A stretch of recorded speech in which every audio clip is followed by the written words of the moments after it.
And greetings. Welcome everybody back to Soul Talk. Today is Thursday, May the 5th, and we want to say howdy to everybody out there.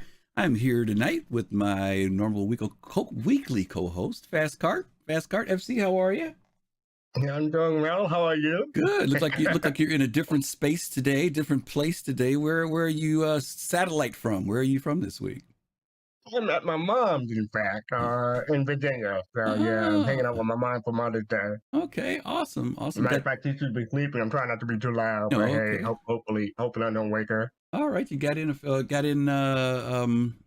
was I going to say? You got in a few days early before Mother's Day to get to spend time with the family and stuff, which is kind of nice, which is cool. Cool.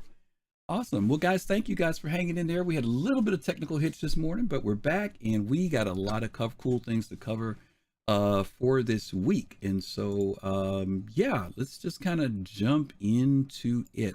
Give me 1 second here. I need to resize some screens and move the chat box out so I can see what people are saying. Who all is here tonight? Skyscraper, Gecko Jesus. Is that Gecko Jesus or Gecko Jesus? I don't know which one he might want to be, but I would Gecko Jesus. I think it's probably Jesus. Most people don't call themselves Jesus. No. Well, let's see. We'll see which one he says it is. And we see we've got some folks waiting. Pops and Kalrati Fist, Dark Knight, Admiral Kusanagi are all here. CC, what's going on? Good to see you. Thank you guys for being here tonight. Yeah, let's jump into it. This week was special week for folks that are into the franchise of Star Wars, right? FC, what's the big deal about the first week of May every year?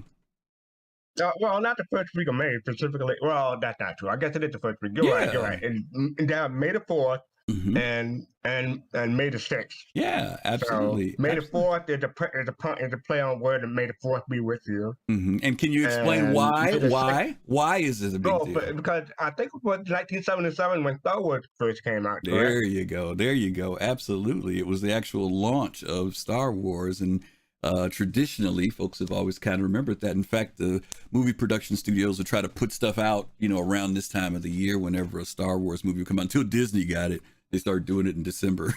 But in the early days, everything kind of launched based around that whole May the 4th thing. And you pointed out this week that CIG did their own little homage, I guess you could say, by posting this, right? You saw this in Twitter, right? Yep, on Twitter they tweeted for something for May the 4th, and also on May 6th they say it's a play on the word for Sith and on 6th. So yeah, they tweeted something out for that also. Yeah, they did a little thing with the light looking like, I don't know, like as if Vader was kneeling down in front of the Emperor. That one didn't sell as well as this one did to me. This one sold a little bit better. It made it look like little lightsabers, a little red and green lightsaber up there. Which was kind of cool.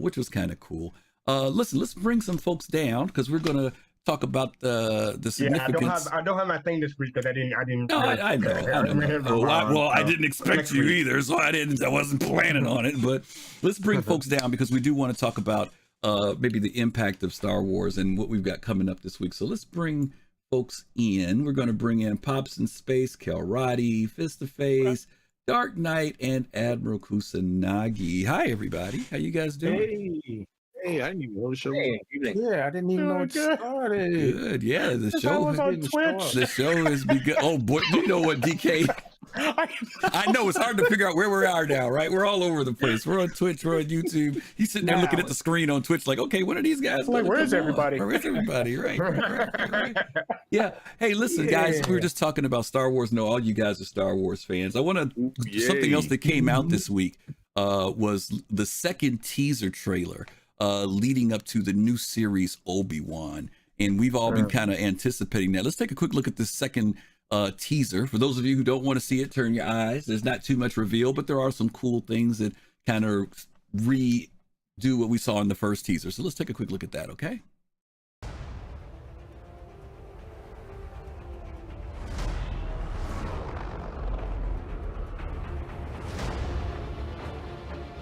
They're coming. Stay hidden, or we will not survive.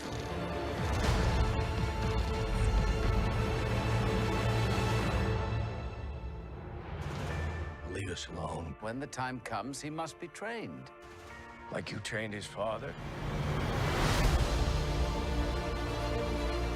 You still want Kenobi. He's gone. Oops. Maybe you've been looking in the wrong places. I want every lowlife and bounty hunter to squeeze him.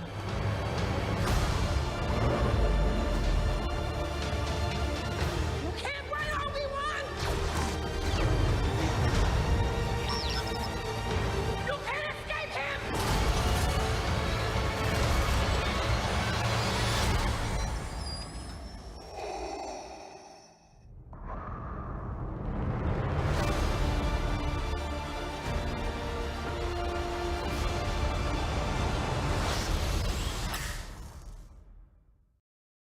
Alrighty. Yeah, let's hit it. Pops, I'm gonna start with you since you're first man in. What did you think about this teaser trailer? Oh, I like the jab. Mhm. The jab at Obi-Wan Kenobi. Okay. Good jab at him. Okay. Said Yeah. You trained Like you trained did, him like you did. Right. Yeah. That was a shot across the bow, right? Right in the gut. Yeah, that's pretty good. Yeah. Calrati, what'd you think? Oh, did we lose Calrati? Oh, I'm here. There he is. Sorry about that. I'm really, really glad that they just brought back Ian. I'm really happy to see him. That's all. Yeah. It's really nice to see him come back.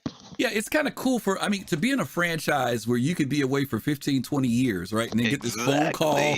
Oh, by the way, would you like to come back and play so-and-so? You know, that's got to be kind of freaky, you know? Well, I mean, it's been that way for Anthony Daniels for 40, 50 years now. Yeah, but Anthony Daniels has been in every movie. That's the difference. Yeah. But I'm talking about most actors, when you do a gig, you move on to the next gig. You don't ever think about, you know, coming back, especially multiple times. Right. No, yeah, but Marvel didn't exist over a 30, 40-year period. You know what I'm saying? True. I mean, it's been a long time.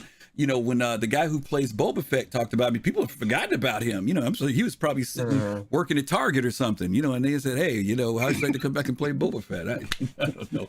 Fist, what do you think, man? What'd you think of this trailer, this teaser? Hey, listen, you know what? Watching this the second time made me see the African-American young lady who's playing that Inquisitor.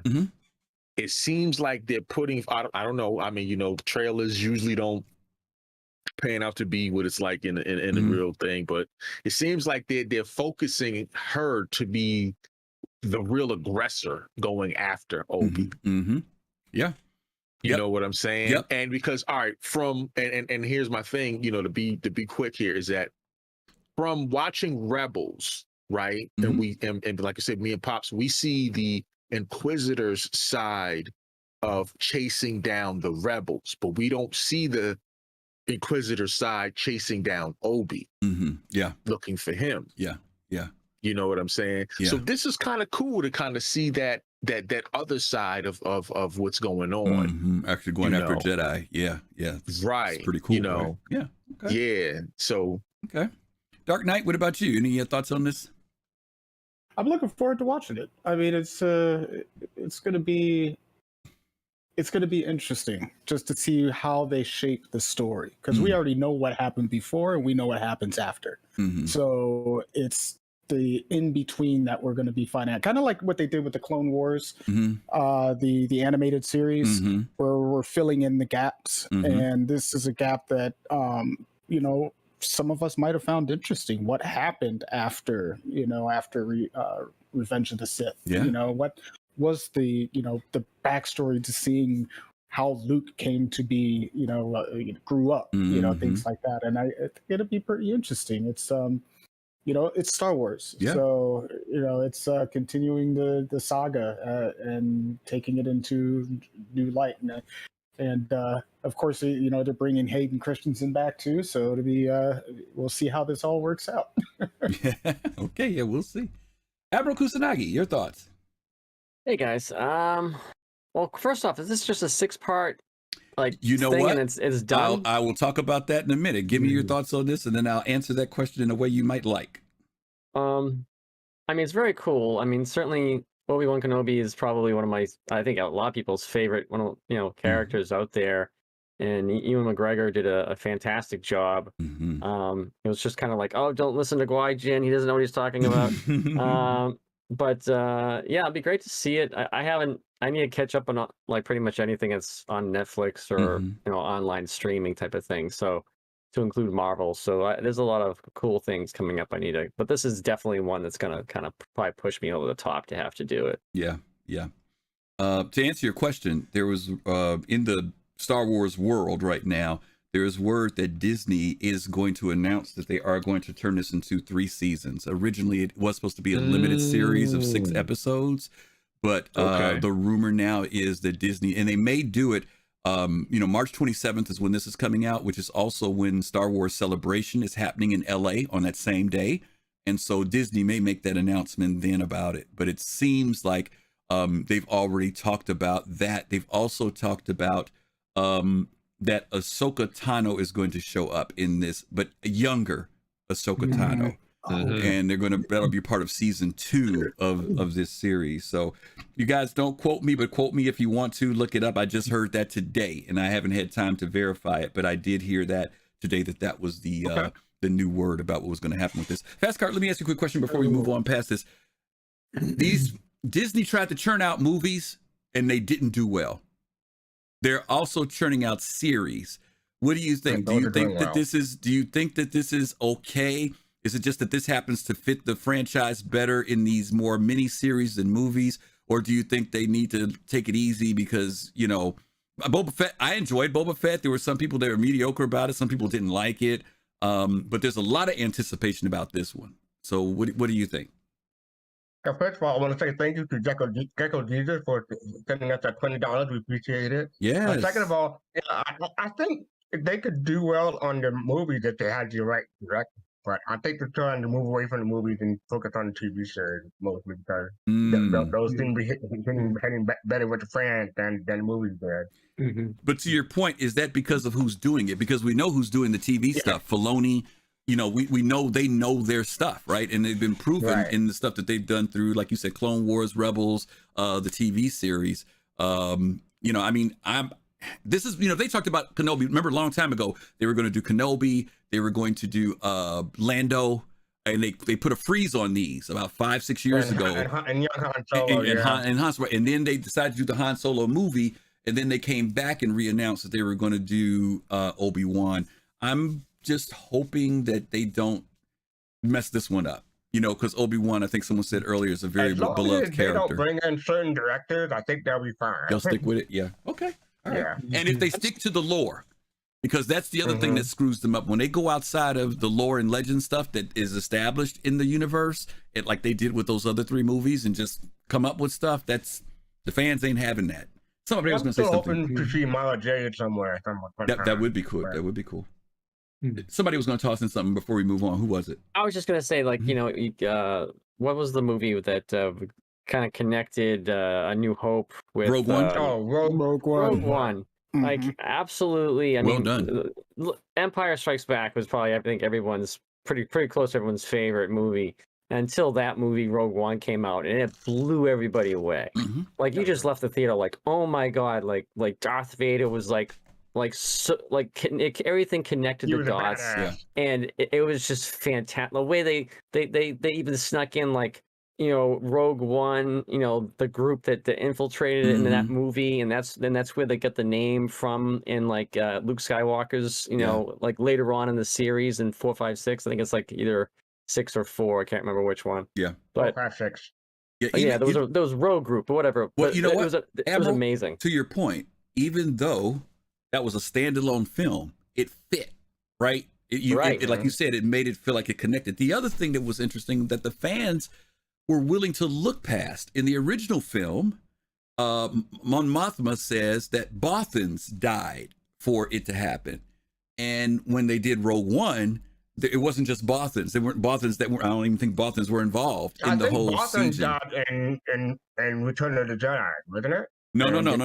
When she talks about the plans and that they got them, she says many Bothans died for us to get this information. So I'm saying that fans didn't hold their feet to the fire and say, how come this Rogue One people weren't all Boston? You know, because the story was good. You know what I mean? You can have flexibility, is my point, even when there's certain lore, as long as it's done well. But when it's done badly, you know, the fans are less forgiving, you know, of stuff when stuff pops up. I just want to finish with, you know, when you look at like Rogue One and movies that do that well, you know, you're looking at the production price, the cost to the studio, and then the end result, you know, all the profit. Now, and you're looking at the streaming stuff that we have here. Well, they're pretty much have to share those funds with all the other stuff that has productions and XYZ shows throughout the company. So I think how many like extra subscriptions are they looking to get here based off of just this one show?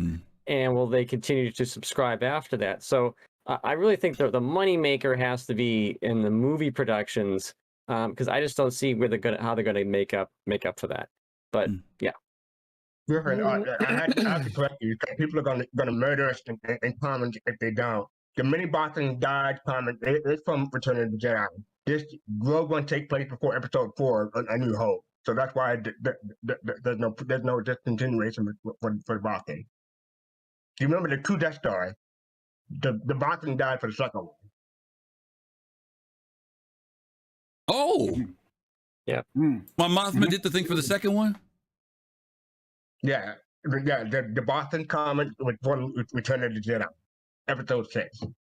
That Lord Squadron takes place, but that's before Episode 4, A New Hope. So how did we get the? Oh, okay. No, okay. I got you. Okay, so it was Mon Mothma in episode. It was both of them. She was in both of them. Huh. She was in Rogue One, Episode 4, and Episode 6. Okay. All right. Man, I'm getting old then. I guess the question goes, who did she give credit to getting the plans in Episode 4, and does that equate to what happened in Rogue One? That's the one I remember, was her saying that in 4. Fastcart's saying she said it in 6. Yeah. All right, we're going to bet a dragonfly or something on this. Correct. We'll go back. Okay, Nihilus says correct. Yeah. Okay, so I don't know which one he's saying correct. You saying correct to the 6, Nihilus? He says retracted. Oh, he retracted it. Okay, we'll find out. Who wants the dragonfly? Okay, how about this? We know Mon Mothma said it, right? So there we go. He says he can't type. Okay, no problem. Let's see. Okay, well, let's go ahead and keep going here. We got to move on here. He says what he said. Our sneak peek for this week, and the title for this, which I didn't get to type in, is "I'm no merchant, I don't barter." Many of you saw this picture this week. Any thoughts about this one? I think most of us are. I know Admiral is over there rubbing his head already with this particular picture. Any thoughts about this one, gang? Of course, it's Terra. More. He says it's Terra. Okay. No, he may be right. I think. Yeah. For those of you who didn't see this picture, it has a 4-letter word up for sale, stuff for sale. This is like a makeshift vendor thing more than like look more official. I mean, the regular ones in Pyro look pretty funky already, but this one looks like somebody just decided to go in the alley and set up some boxes and start selling stuff. I don't know, but I think everybody agrees this is probably Pyro, right? Another Pyro picture. Now look at the pot in the foreground here, and then it looks like there's water like going right into that pot. You'd have to change that pot out like every 5 minutes. It's like no. That's how they're getting their fresh water, man. There's no distilleries there. You get your water straight from the ceiling. You know, leaks in through the building, so that's how you get it. All right, well, that's our cool sneak peek for the week. Okay, let's move on here. Beyond the sneak peek, this was another big week because last week, as you guys know, CIG on last Friday decided to kick off with update 3.17. It had been in PTU for quite a while, and I'd probably say within the last 3 days, they became miracle workers and bugs were flying out the window, and they got it down to a playable state. There are still, as always, some bugs in there, but way better than what it was in the PTU. So let's take a quick look at the little trailer. They put out a different type of trailer this time around. Let's take a look at it.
Alrighty. There's some friends of mine who I know could have made that exact same song, but I ain't dropping no names right now. I ain't dropping no names right now. I've been pushing on them, and they just been sitting back smoking and drinking and whatnot. So I'll just leave that there. Admiral Kusanagi, give us some thoughts here. This, by the way, this.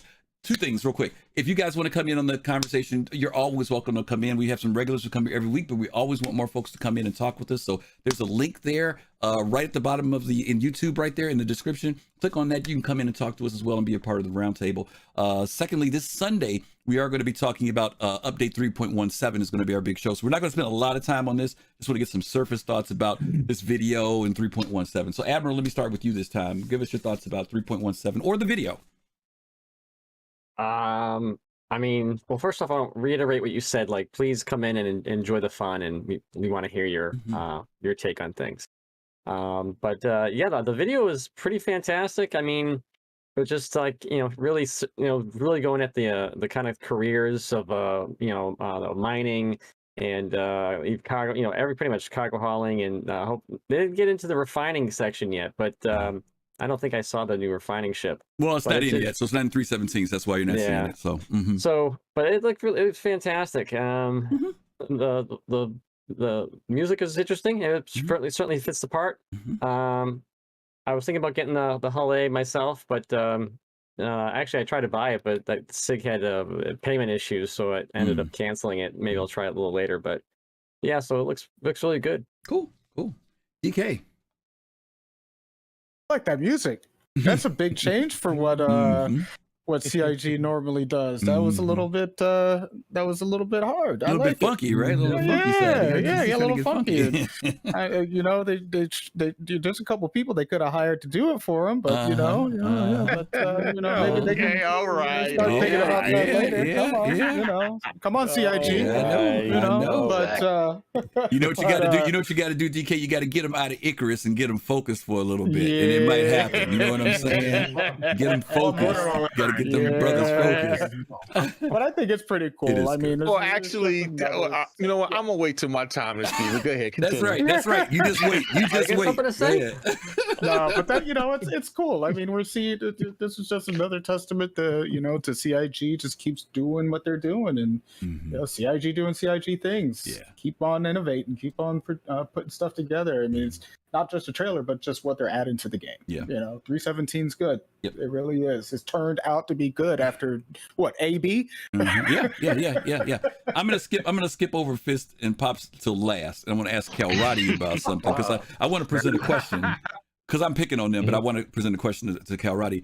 Calradi, do you think that this trailer, this is actually one of the ones where we can say, you can actually do this now? Remember we've had this conversation before about that play now, and we say, we tell people that, but really when you get in there, you can't do some of this stuff. Is this stuff getting closer to when it says available now or playable now?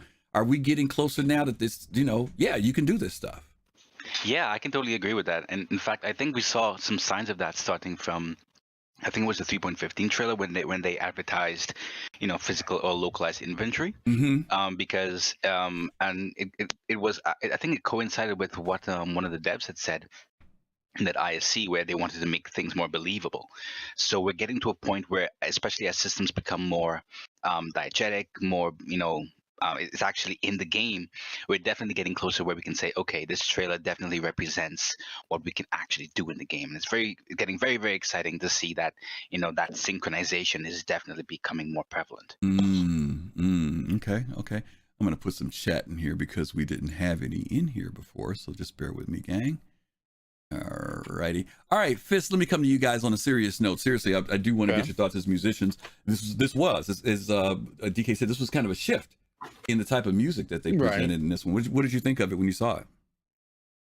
I thought it was cool. I thought it was a break from the orchestral, sound that they, normally go for, normally go for, and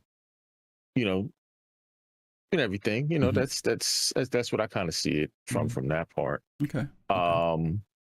But I will say, as far as the video and everything, the production, I'm very disappointed. And I'm going to explain this. Because it was so good that IGN posted it. They did. Exactly. They sure did. I was surprised to see that. I was surprised to see that. And here's the thing. Mm-hmm. And here's the thing. Again, this kind of goes back to him. I'm gonna kind of steal what I remember. Dog Demon said this a long time ago, during one of the shows, and he said, you know, he saw it he saw one advertisement on IGN, and the problem is that when you see something like this, and IGN has a wider audience. You know what I mean? And people see this. And first thing I said, oh my God, let me go to the comments. And so I went directly down to the comments, and folks were saying, man, you know, only if the game was actually wow. You know what I mean? Folks are still unbelievers, huh? Oh, wow. You know what I mean? And then, you know, some people were saying, you know, well, we can actually do some of these things in game. But again, it kind of goes to a testament kind of like to their work, in a sense that they can produce visually these things that are so good that sometimes when somebody gets in it, like I said, like hype is that killer. Yeah. You know, and you see something, and the next thing you know, you get into the game, and the next you know, you're gonna come across the bugs and certain issues and in alpha, and people don't read alpha. People don't see that and say alpha. No. Yeah. And that was, remember, we talked about that before, because even with the going on YouTube, you know, you know, sometimes they'll say alpha, sometimes they don't. And even if they do, we talked about how gamers don't read, right? So all they see is the visuals, and they see those big words up there, playable now, and that's it, right? And that's it. And I get it. I understand that they're putting it out, and but I'm like, when I saw it on IG, I said, oh my God. Yeah. That was my first reaction. Yeah. Justin Woodley, I'm just going to hang on a second. Justin Woodley, just so you'll know, I would really tell you as a gamer not to come into people's streams and solicit money. I let your thing come through. If somebody wants to hook you up, that's fine. But you need to participate in an org or a group, because folks are always happy to do that for you. So if somebody here wants to help you out and letting you know that, but I'm not letting anything else come up like that again in the chat, okay? Because that's soliciting on somebody else's thing, and it's not cool, okay? All right, go ahead, FC. What were you going to say? I almost forgot. No, it was, oh yeah, as soon as you said that you went to the comments, I was like, don't do that. That's a bad idea. That's always a bad idea. It kind of depends on whose comments you're going to, but IGN, yeah, that's going to be a bad idea. Yeah. Well, it is... It's not a bad idea if you're really trying to get a tenor of where people are now with the game, right? Because, you know, true enough, you know, it's funny you say that, Fist, because IGN is kind of hedging their bet, right? They're not going to be so against Star Citizen that if the game blows up, that they find themselves on the wrong side of history, right? And at the same time, they're going to make sure that they put it out there, but they also don't really say nothing. You know what I mean? Like endorsing or not, right? Because as a company, they don't want to be left out. They're neutral, and they're see, like, hey, and I guarantee you, they're watching, right? They're watching. So they know what they're doing to a certain degree. But I also get what you're saying about the people who don't know, or the people who still believe the old hype that here's the scam again, right? You know, it's back again one more time. That's a good point. Pops, what about you? What'd you think about the video? We're gonna move on after you.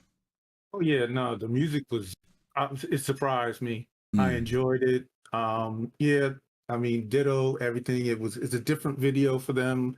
I think Admiral said it, that it's really shows gameplay, shows places. It's covering, but they're going to be in trouble again because the game just looks too good, and everybody's going to come in and they're going, the bugs and stuff like that. But okay. I thought it was good. It was a different shift in the type of video. FC, what did you think about it as far as the tone and the video itself? They made the Hull A really look nice. I mean, the Hull A is a nice ship, but they really highlighted features, and I think it probably will draw some people in. As far as I know, there's not a free fly going on. They're probably going to wait for Invictus week, so maybe we'll see an update and people who join in for free fly this year compared to previous year, but we'll see. Yeah, that opening shot really was cool to me. That they incorporated the Hull A taking off over the river, right? They showed us two new things simultaneously instead of one at a time. And of course, those of you Origin people out there, DK, That closing shot, yacht sitting on the lake. I know, that was beautiful. This really was just have it sitting in the middle of the lake and we'll be good, right? That's all we got to do, right? That's all we got to do. Wasn't that your yacht? Because I know you did that during Keys to You. No, right? believe it or not, I didn't. No, I didn't go out there with the 890, even though I saw somebody who did, and it was such a cool shot. They had it sitting out there, and it was like, wow, that's. Yeah, we caught that. Yeah, that was pretty cool. Pretty cool stuff. Okay.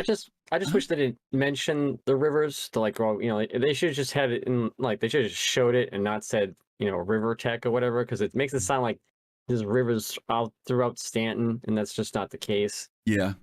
I mean, they could have left it in there just as is without mentioning it. So that's the way I would have done it. It's like overselling it. You know what I'm saying? Yeah. Yeah. Well, overselling it to who? That's the question. Because if you're in the game, you already know.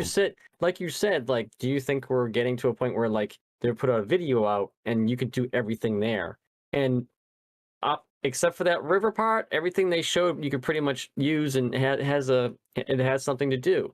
But when you show one river and say like, oh, rivers came out in 317, people kind of might expect there to be more than just one. That's only like half a mile plural. long. Yeah, rivers plural. Yeah. Okay. Good point. So, yeah. Good point.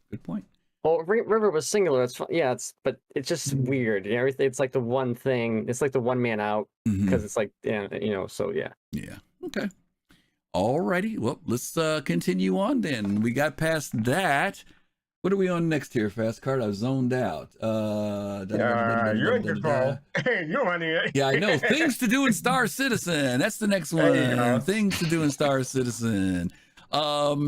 This was interesting. They put out 3 links on the page this week, and over the last week that were different. One of them was the 317 Fueling Fortunes, which was talking about all the new stuff.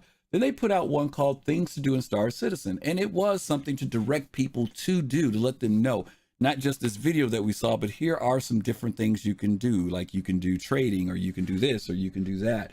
Some of the things that they mentioned here were like, where is my, no, that was the player's guide. Sorry, let me make sure I get the right one here. Download the checklist. You could take a tour. You could do parcel delivery. You could do mining, bounty hunting, visit the hospital, which you definitely will end up doing. Commodity training, refueling, missions, exploration. You can have a life of crime.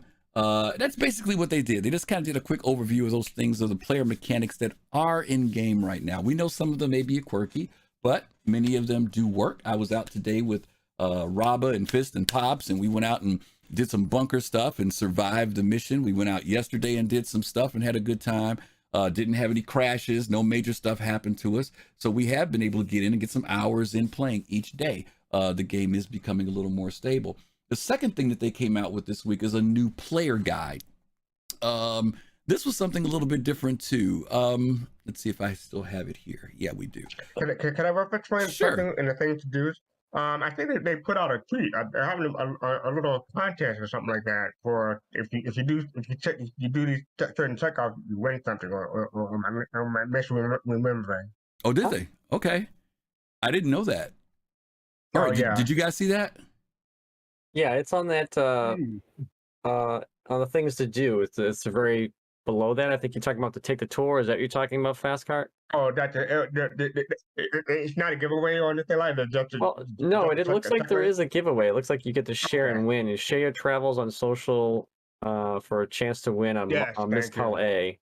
Oh, via play.se/touring Stanton. Okay. I see there's a whole checklist of things that you do. Yeah, you have to go to. I you got to do all this stuff though. Okay, yeah, okay, yeah. It's kind of thorough. Visit Orison, buy a Finley, visit a Voyager bar, visit Grimhex, complete a PI mission, visit Lorville, visit the business district, get your bounty hunter certification, visit Area 18. You got to go everywhere. Oh. Find Benny Hinge. Yeah, find the derelict javelin. Okay, so you'll be doing this by next year. You'll get this done next year sometime. Okay. If you've been in the game for a while, you can knock this out. But if you haven't been in the game for a while, forget it. Because they got to find the derelict, locate that river, explore a cave. They'll be lost in all three of them suckers for a week each. A lot of this stuff is on YouTube, so if people get use YouTube as a guide, it should be great. Yeah, Man, but that's cheating. no, That's what man. That's cheating. I've been trying to find Benny Hinge for, I don't know, 3 years. No, wait a minute. Still can't find that sucker. I gotta jump in here because I was with a Carbon Tales a couple of weeks ago. They do Sip and Search on Saturday nights, which tends to be more like a drinking show. But we actually went to Benny Hinge and the Javelin on the same night on one Saturday evening. Oh, you can find them if you know them. That's what I'm saying. If you've been playing the game long enough, you could do it. It's like somebody escaping from prison. If you've done it, you can do it. But I'm saying for somebody who's brand new, finding that stuff. Yeah, you have to. You need to get with a group. Forget about it. I like how they say visit Klesher. We have to. That'll happen too. You don't even have to try. You start playing the game. Don't worry, you'll get there instantaneously. That's like the first check mark, right? Isn't that the first check mark right here? No, Visit Orison's the first one. It starts in Crusader. You go to Crusader, then Hurston, then R-Corp, then Microtech. And then under the bonus objectives, these are the bonuses. Find Benny Hinge, find the derelict, locate the river, explore a cave, and visit Klesher. Those are the ones under that. Then you got general objectives too. Buy a set of armor, personal weapon in game, buy a multi-tool, and then share your travels on social for a chance to win the whole A. Yeah, well, there you go. Fast cart, like you said. Yeah, good luck with that. If you do all that, you can, by the time you've done all that, you've made enough money in the game to get a whole A. Yeah. So you won't need one. There you go. You won't need one. All right. Well, put it this way. The one they give you will have LTI. The one you can buy after doing that would just have True enough. Okay, one of the other things that happened in 3.17 that went live is that at this point now, I think if I'm not mistaken, almost every ship in the game is available. Somebody tell me if I'm right or wrong. If there's something that's still not in, every flyable ship is now available in game. So you can go to any of the rentals or the stores, and you can earn credits in game and fly any of these ships. Now, unfortunately, that picture is very, very small. Is that readable to you guys? Or do I need to make it bigger? I can see it. You can read it? All right. Who can read it? Because I can't. Somebody read that for us, please. Which ships are available? I'll take it. It's the Redeemer. We've got the Argo Raft. We got the Consolidated Outlands Hoverquad. I'll list the prices too. Yeah. 8,600,000 for the Redeemer. Argo Raft at 1,800,000. Both of those at New Deal.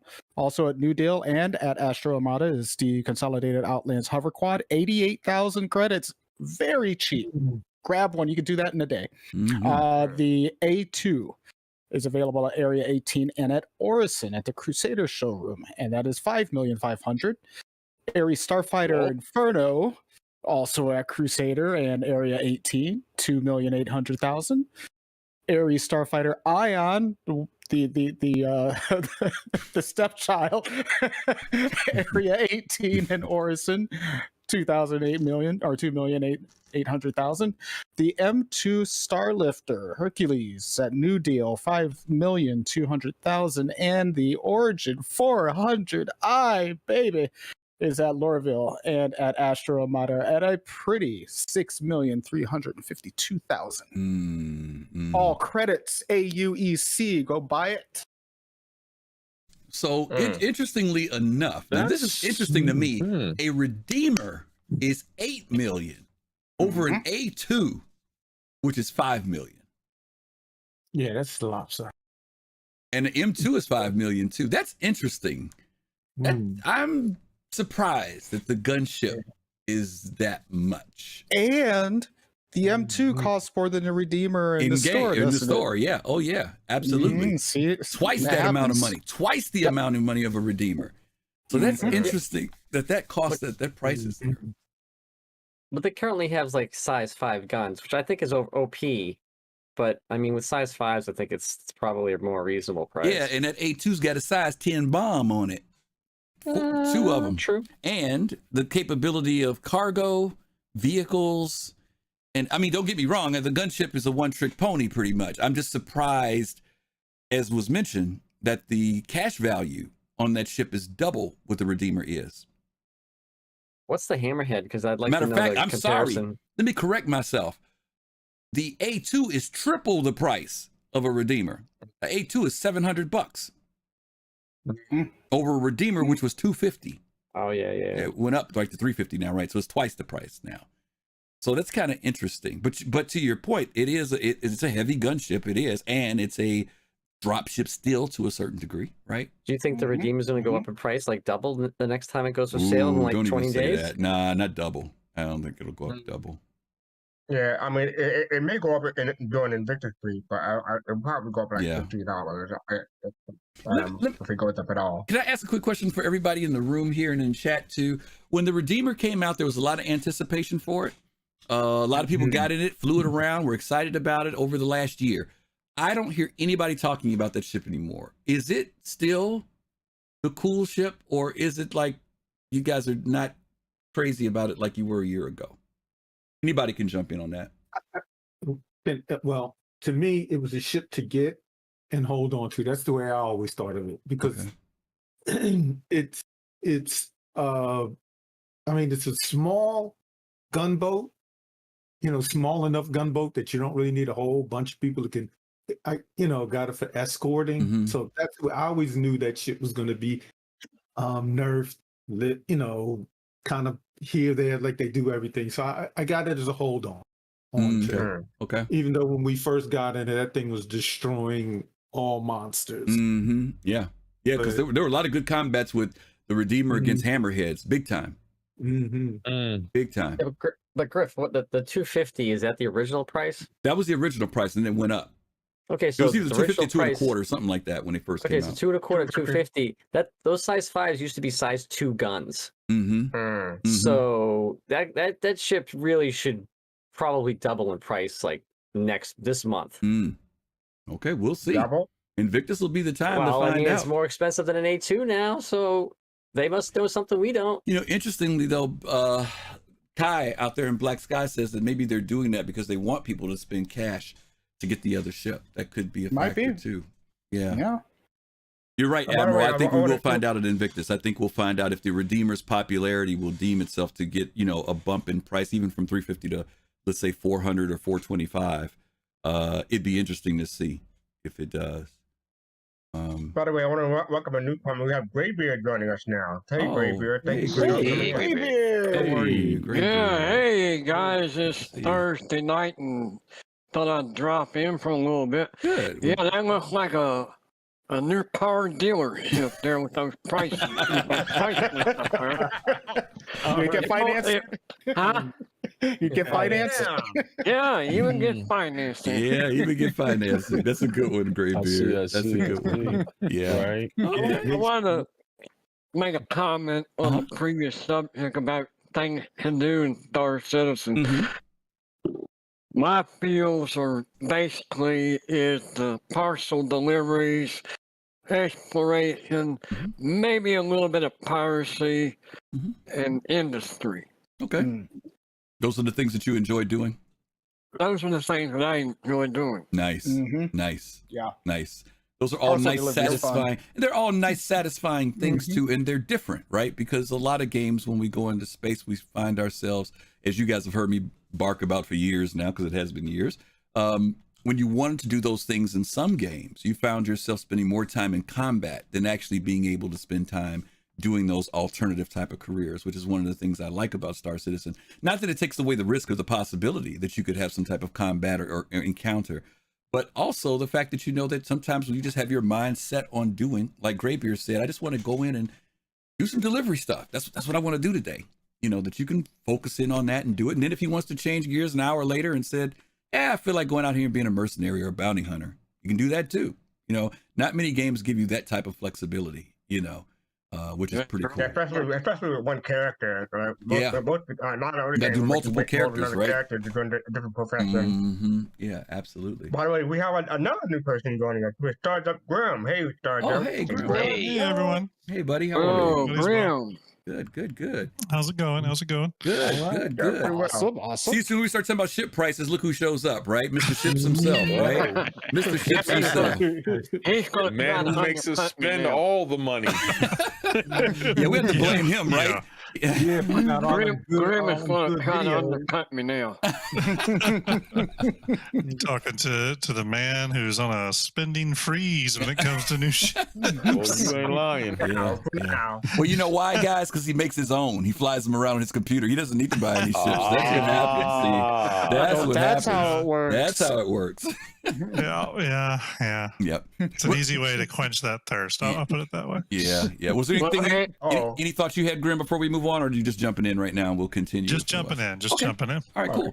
I do like the comment that Kev just made. I thought buying ships was absurd until I played the game for a while. Then I was like, I get it. So, Kev was like, one of us. You know what, Kev? And to fastcart's point, I can't tell you how many backers have said, I'm not spending any more money on this game.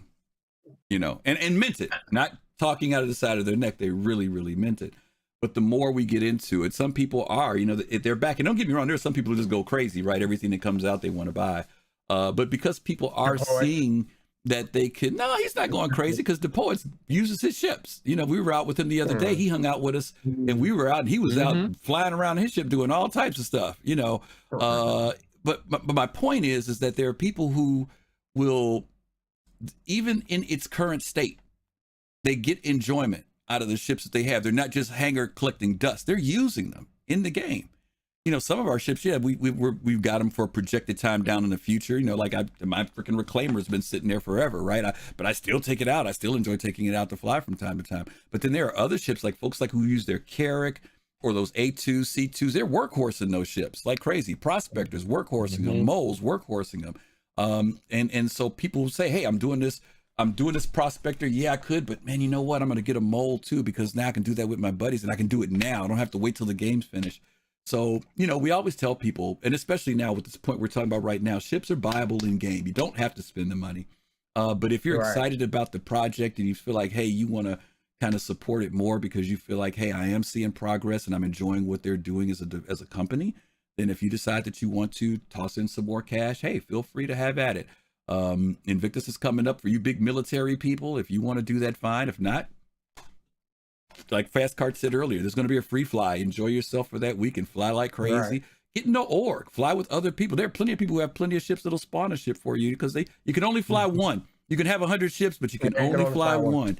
Okay, so don't worry about that. Like, sure. Like people in the community, or specifically us right here, we make a big deal about LTI a lot. For us, it's a status thing. But you know, CID has repeatedly said LTI will not be that big of a thing in the game because not only will we have to apply the insert to the hull, we have to apply the insert to cargo and some of the mods, some of the weapons too. So they will find a way to kind of say like LTI is something you have to get, to have. Right. It'll just help you get over one hump, but there are other humps that you're going to have to do too. Yeah. Okay. LTI is digital peace of mind at this point. Yes.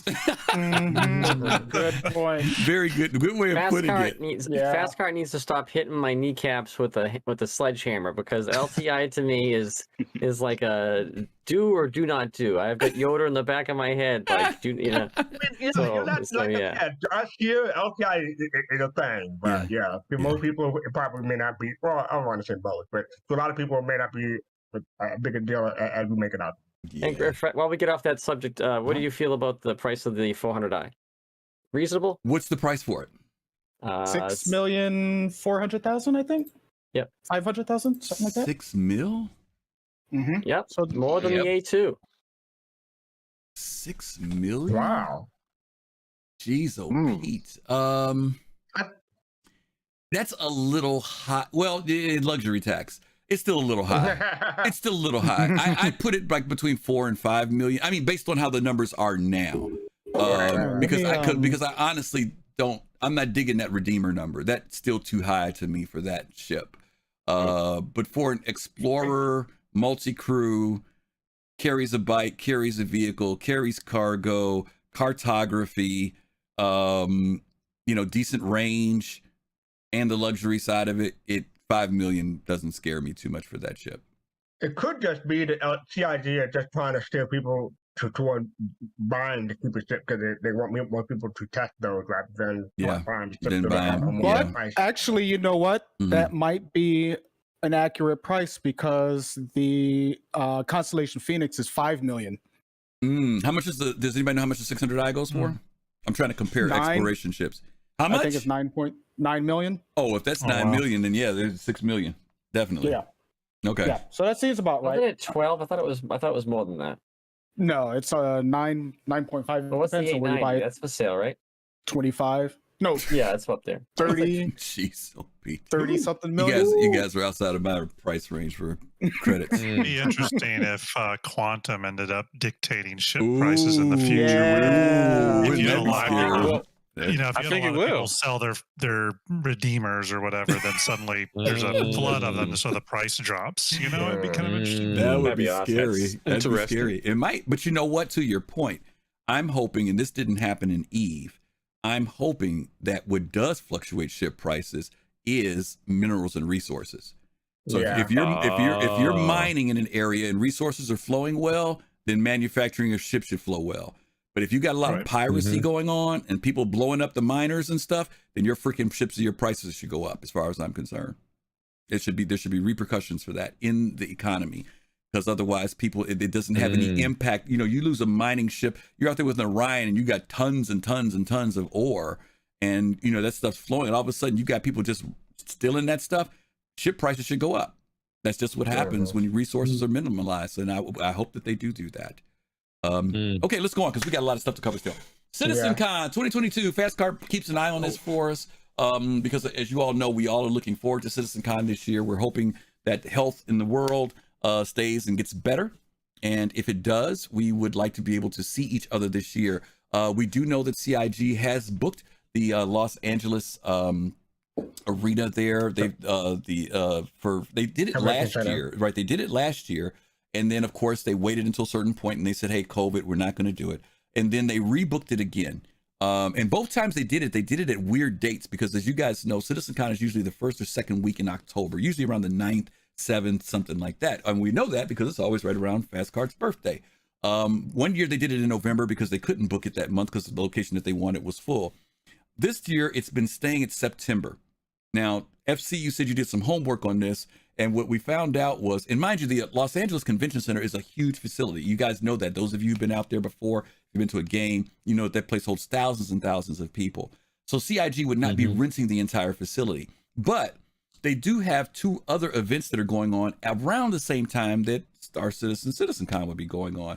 So we don't know whether or not CitizenCon may just rent a section of the convention center, because normally when we went in 2016, the crowd was 800. When we went in 2018, the crowd was around 1,800. So I've always assumed that the next number will be somewhere around between 2,000 and 3,000 people that will come because of the growth and popularity of the game. So even if they go to 2,500, like you said, Fastcart, they obviously they don't need the whole arena, the whole convention center. And like in Chicago, we have the McCormick Place here.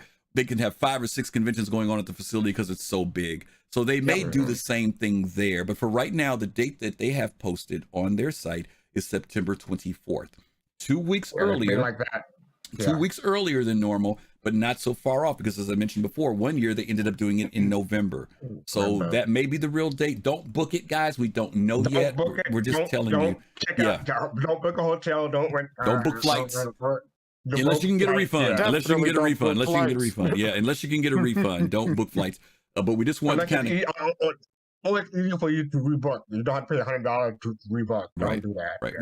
We just want you guys to be aware that there is a date and that they have set LA, because sometimes people are even asking, is it going to be in LA this year? Is it going to be someplace else? And we do know that they do have this booked at the Las Vegas. And to our point, Jake October, he's the Relay Discord. But when I posted the details back in November, because that's how long the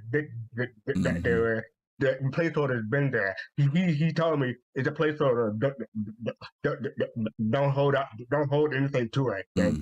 They may move it to October for all we know, because like they have a certain part of the arena can book, but just because something else is there in that same weekend, they can still move it because the arena, the convention is so big. But don't book yet. It's a placeholder for the moment, but it looks like it'll definitely be in LA. Absolutely. Okay. The date makes sense to me though, because that's the end of the third quarter for Star Citizen, and going into October and even November. I mean, November, I'll just say October. You're just cutting into like in between quarters. So I mean, for them to get the third quarter out of the way before October even starts, I think that for them to get something decent out for us in the end of the year would be really beneficial for them. And again, it's only 2 weeks, right? So it's not that big. It's not like we're talking like a whole month or 6 weeks of difference. We're just talking a couple weeks difference. So it could. You're right, Admiral Kusanagi. It actually could be. It would work out fine. So we'll keep you guys abreast of that as it goes. Hopefully, you guys will be saving your pennies.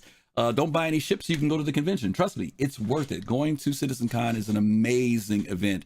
And once you go, it's just great. I mean, you get to meet the developers, you get to talk to Chris Roberts, Sandi Roberts, you get to do all that stuff, and they find time to do it, and it's really, really cool. And one more FYI, remember that you cannot use store credit to buy tickets. You have to use no cash. Yes. Oh, let's give you guys some ground rules. $100 in store credit thinking you can buy a ticket. It won't go through. Ground rules. You got to use real cash. Ground rules. Got to use cash. Ground rule number 2. You can only buy tickets for you on your account. You cannot buy for your friends. If your friend is at work, you cannot be on the thing to buy for them and say, I'll get your ticket for you. Your ticket gets bound to your account. So be aware of that too. So if you know you're working that day or something like that, you better have your cell phone out or whatever it is. They did do the tickets in waves, and they did do them at 2 different tier levels. There was a general admission ticket, and then there was a VIP admission ticket. Now we're speaking of several years ago, gang. So assuming that they're still doing that, when they did it in 2018, the last time we were here in the States, in Austin, it was like $80 for a general admission ticket. And I want to say that the VIP was like $110 or $120, something like that. $125. Okay. So there was like a $40 difference in the tickets. Okay. So just so you'll know, you want to start saving money for that, you guys will be aware of how that goes as well. And also, if you're planning on travel, make sure you get a real ID, because a lot of places or a lot of airlines are requiring real IDs now to travel. So or passports. Or passports. They'll take passports. They'll take passports. They'll take passports. Okay. What's the difference? What's the difference? The general admission is more like the ground. What they did, it depends on the layout. It depends on the layout, right? What they did was it will explain to you how it was in Austin. There's a forward area, just like if you went to a concert, right? There's a forward area and there's a midpoint, and then the midpoint and the balcony. So midpoint and balcony was general because that's what most people were going to spend money for. People aren't going to spend the extra $40. They just want to be there. And then there are the people who really want to be there, really, really want to be there, and they might have that forward area. Both groups got goodie bags. The difference from the goodie bags, there was one minor difference in them other than the color of the bags was different, but you got like all types of stuff that they gave you for being there, from stickers to buttons to pins to I was a water bottle shirt. I don't know. There's a whole bunch of stuff. Then you could order shirts and things too ahead of time, because they usually put out a package, and then when you go to get your goodie bag, if you've bought this thing ahead of time, then they give that to you there as well. So these are items that you have that are physical items that you get for doing that. Okay. All right. So we'll touch this more as the con gets closer, guys. We'll fill you, but we just want to give you a little bit to just get yourselves prepared for that. Now I've got a unique piece here. Let me put a plug out for the Inforunners. Many of you guys watch the Inforunners. Execute is the one who moderates and produces that show, and he has a variety of guests that come on there. Paul Shelley comes on. One of the people who's on with him quite frequently is Algrid, who's over in Australia. They do a really good informational show. They used to do this whole fix my ship thing, but they've expanded way beyond that now. But the last 2 weeks, they did a really, really good show. It was an interview with Sandi Roberts. Those of you guys know Sandi Roberts / Gardner, Chris Roberts' wife. And for those of you who haven't been around for a long time, Sandi started out the company with Chris, and she was over marketing. Her experience and her degree was in marketing. And she was the one who originally got a lot of our marketing going with merchandise and all types of stuff on the website. So she was there from the very beginning, and she's been with Chris for a while.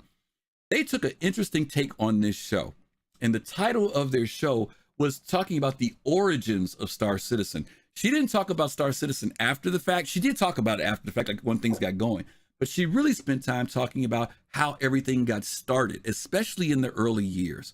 And it's really, really good. They did it in 2 parts. Each one of them is about maybe 25 minutes long. But on the second part, there was a highlight that came up because a question to Execute asked her, and it was in relation to feature creep. This blew me away when I heard this. I have always assumed this, but I never really thought it because I kept saying, well, you know, it could have happened. But you all have heard people talk about feature creep and talking about, you know, and people will say, you know, all they do is feature creep. They keep adding things, blah, blah, blah, blah. And so Execute threw the question out and said, hey, you know, we know that there's been this issue about feature creep, you know, how many times that, you know, and she says as far as she knows, and I mind she knows a lot of stuff about the game. She ain't a developer, but she knows a lot of stuff because of the marketing aspect. And she says, the question was, how many times did you guys have to deal with feature creep? And this is what her response was, and then we'll talk about what she says. So I got a question here that says, we used to hear a lot about feature creep back in the day, but not so much any longer. How many times, to your knowledge, did the scope of the game change? Obviously, more and more money came in. So how many times would you say it's kind of increased in scope? I don't think it's increased I think it's literally been since about 2015. I don't think I think there was that initial flurry of, you know, I mean, over-promising. I'm not a developer, so I don't want to speak out of school. Yeah. But from a marketing perspective, it felt like over-promising. But once that initial crowdfund had stopped, I think everybody had a breather and went, "Hold on, now we're gonna make these it." things need, yeah. And I don't think there was anything.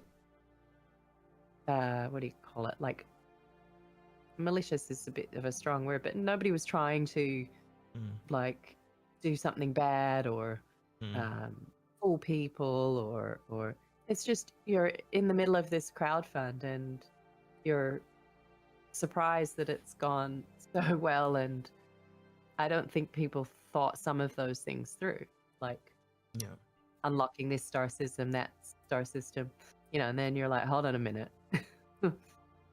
I mean, from my perspective, from marketing, I didn't know what that entails. So I'm like, okay, sure. Right? Because I'm not a developer, so I'm not there thinking, oh, well, it takes 10 years to do. But I don't think we did anything, like when the UK office came on, and even probably Frankfurt, there was no talk of like expanding or adding extra features. Okay, let me start there. This is from Sandi Roberts herself. I'm going to start with Grim. He's the last person in. Grim, did you get a chance to see any of these interviews yet? Oh yeah. I watched it live and talked to Execute sort of behind the scenes right before they were about to premiere the episode. I think even Executed said he got inspired to reach out and do interviews again after we interviewed Paul Jones, and so I was really excited to hear from Sandi, especially being a newer backer. I thought she was very honest and forthright about things. Everything she said resonated with me in terms of someone, in a way, it sounds kind of bad, but like someone kind of coming down to the backer level and talking to us honestly. And I would love to see more of that from Chris and her. Just again, I think their words carry a lot of weight. But yeah, I mean, I think the scope of the game, I very much agree with what she said there. I feel like for the last few years, especially, I feel like things have really been on track and there hasn't been any more, you know, spirals out of control. I think the only place I see any sort of backwards movement every now and then is really where they just have to kind of fill in tech debt. You know what I mean? Things like where they have to go, oh, we need to, you know, redo Loreville or whatever because it's out of date now. But otherwise, I feel like the game really has a lot of forward momentum right now. So I would agree with her. We've been on a good track for a while. Okay. Graybeard, I know that you came in from Elite Dangerous and you're kind of new within the last year to the whole Star Citizen thing. Had you ever heard anything, people complaining about like, oh, that Star Citizen, they got a lot of feature creep going on, or were you even aware that was even a conversation that some people were having? I wasn't aware of it, no. Okay. But, you know, I sort of followed, along over the period of time during the Kickstarter, and then, reading some comments, oh, Star Citizen's a scam, and all that. But yeah, I'm relatively new to the community, and a lot of this happened back then. And even though some of it is still going on today, from the older backers, I guess, I don't know, but I don't let that bother me. Because I'll tell you why. I'm enjoying my playtime in Star Citizen. I might not get to play much, but after tomorrow I will, because I got a fashion show to direct tomorrow. But, I think the way I'm seeing it now and the way I experienced some things that me and some guys from one of the bar citizens here in Virginia, we got together earlier right after 317 went live, and we went to the river. Because that was one place we wanted to go to. And, to me, Star Citizen has a lot going for it, irregardless of what the naysayers say. Okay. Thank you, Graybeard. Appreciate that. Admiral Kusanagi, you've been around for a little while, and we did a show last year on Halloween called Feature Creep instead of Feature. And we went down that whole timeline from when CIG was starting at $0 up to, I think they stopped at 60 million.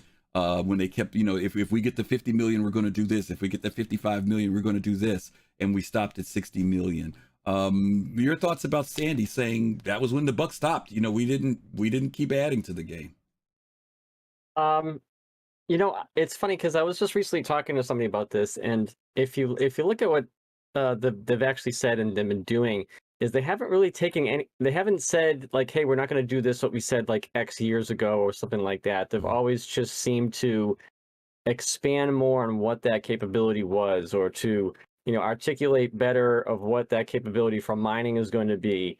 And so really they've been on track, like, hey, we're going to do salvage, and people are like, oh, what's that going to entail? It's this and this. And then when they finally put it together, it's like people like are amazed by how like impressive the system is actually going to be and how detailed it is. So for them to be able to just put this on a whiteboard, back in 2015 or earlier, and say, this is our goal and this is what we want to do, and this is what we're going to push for, and I think they've actually succeeded pretty damn well. And I think 317 is showing that, and 318 is definitely going to show that. So we'll see what happens. This is a very good interview, and I'm glad she was able to do it. So yeah, fastcart, thanks for correcting. It was 65 million where they stopped at, as far as the when they kept adding to the campaign. DK, thoughts about this feature creep, or were you digging this, or were you surprised to hear that it stopped back in 2015? No, I'm surprised. That's just how it goes sometimes. When you're starting to work on a project, you're usually laying out a scope of what you would like that project to turn out to be. And you're not really adding a bunch of big things to it. You're kind of streamlining the actual scope. So we might look at things and say feature creep, but that was probably already in there. We just didn't know in the first place. We didn't know. And then when they do start to talk about it, we're like, oh my gosh, you guys are trying to put more stuff into the game. It's like, no, we're just adding what we plan to add, and we streamlined it down a little bit so that we can make it easier to get into, as opposed to making it more difficult for ourselves. Good point. And she pretty much laid it right out there. We knew what we were going to do, and once we get to this point, we're like, okay, let's do it. And what steps do we need to take to get there? And it might take more steps to do it this way as opposed to do it this way, it might, but we got to work towards getting to a quicker pace, and it's going to take time to get there. It was a really good interview. It was really good. It was cool to hear. It was really cool to hear, Sandi. So hopefully we'll hear more of interviews like these in the coming future. Okay, good stuff. Yeah, I'm really curious how they got Sandi. I don't think they really discussed it. I was surprised.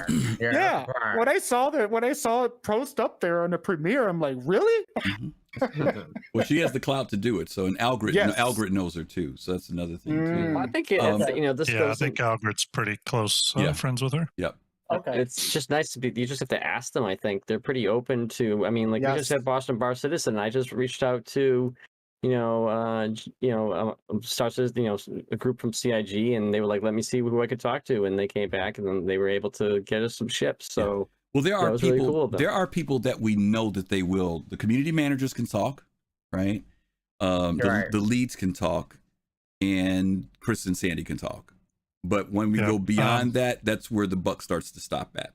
Yeah, Paul Jones was really easy. I had reached out to him and asked him, if we could talk to him about his game artist book. Yep. But I that was kind of the introduction, and then I followed up with, I said, hey, it's totally okay if you're not willing to do this, but are you okay with a few Star Citizen questions? And he said, oh, you can ask whatever you want with Star Citizen. If I can't answer it, I won't answer it. Yep. And that was great. And when we interviewed him on Star Jump Station, we had quite a few Star Citizen questions, and he was answering away. And even funny enough, he had said something to the degree of, oh, we've shown all of y'all the new Polaris design already, haven't we? And I said, no, you haven't shown it. Don't say anything. I don't want to get you in trouble. I was worried he was going to start blurting out Polaris information and get himself in trouble.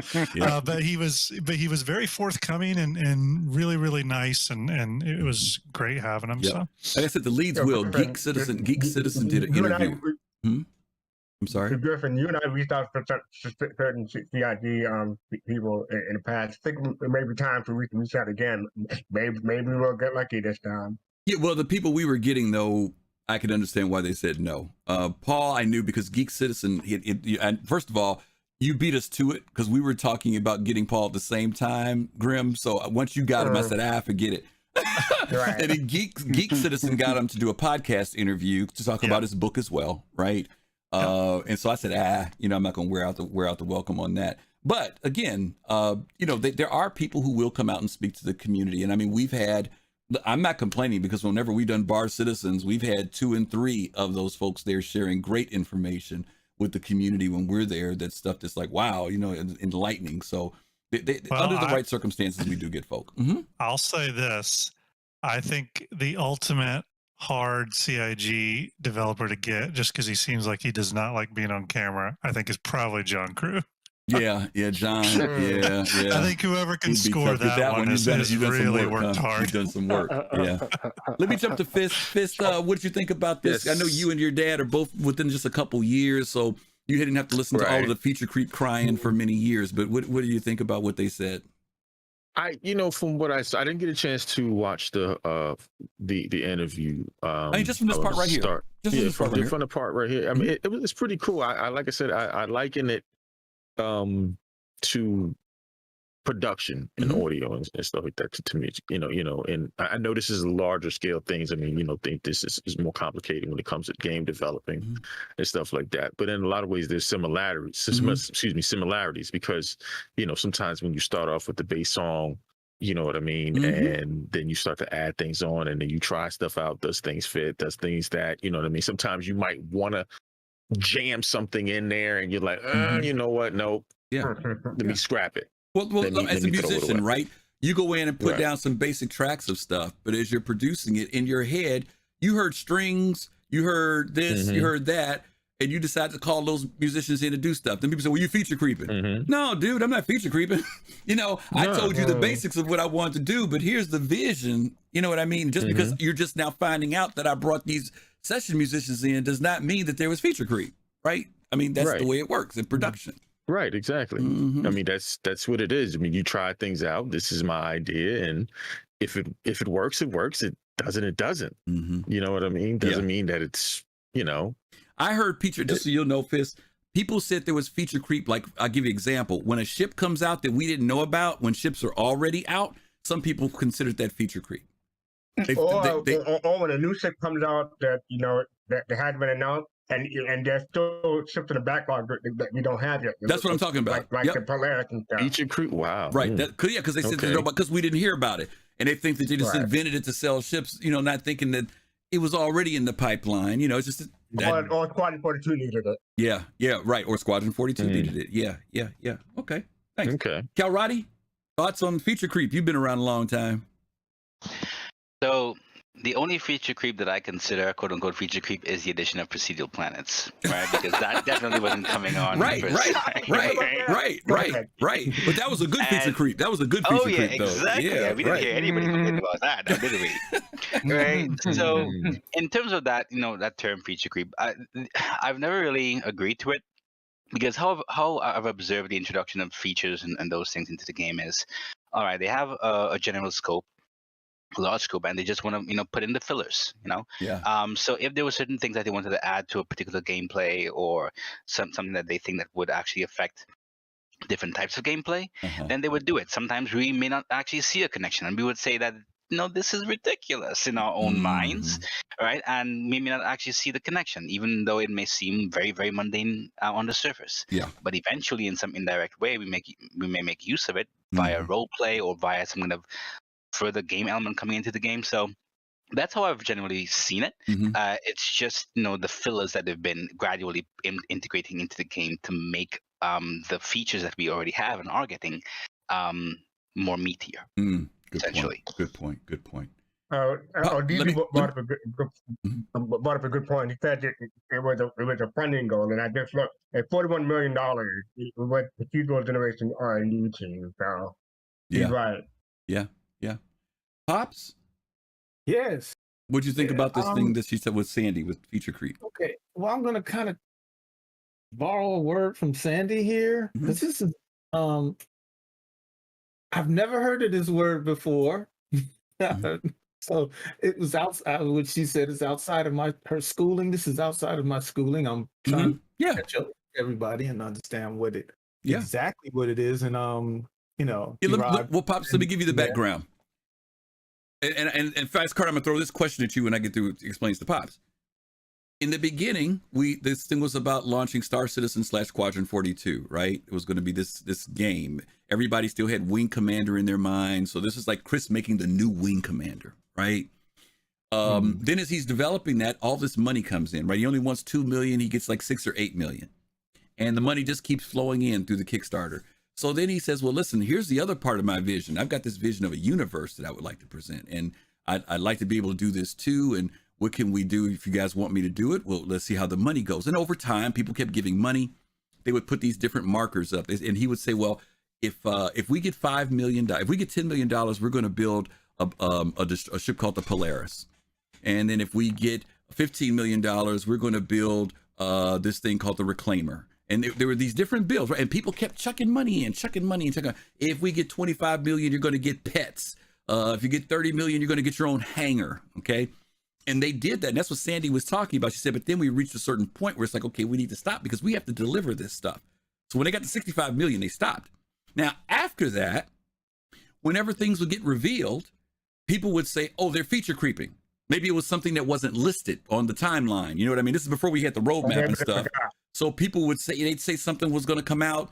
And then we never heard of it before, and Chris would be talking about, and they say, oh, now the reason why, and Fastcart, this is the thing I want you to respond to, was that because people's reputation about Chris Roberts, about how he was this loose cannon and undisciplined, and is that maybe why people thought that things were feature creep? So Pops, that's the background. So I appreciate you saying, you didn't know what the deal was historically, but that's where the background came from. So FC, do you think that was it? Because, people had a lot of issues about Chris Roberts, especially from the time when he was in Microsoft, the issues that they had with Freelancer and Starlancer, right? Origin, all that other stuff. There was a lot of, Chris is this visionary, but yeah, he's a loose cannon, and he's a meticulous, and he's too much of a super genius. Do you think that maybe that's why people just assumed that when stuff came out, Chris was just waking up in the middle of the night and just starting to say, oh, I want to add this, I want to add this? Do you think that maybe that's why people felt that way? I think it's 2 reasons. One is because people just want the game to be released sooner than later. That's one thing. The other thing is, I think people like not just want the game, but they want the ship that they hope to fly sooner than later. So that's why I think a combination of those two things more than the point you're making. I mean, it could be that some people think like that.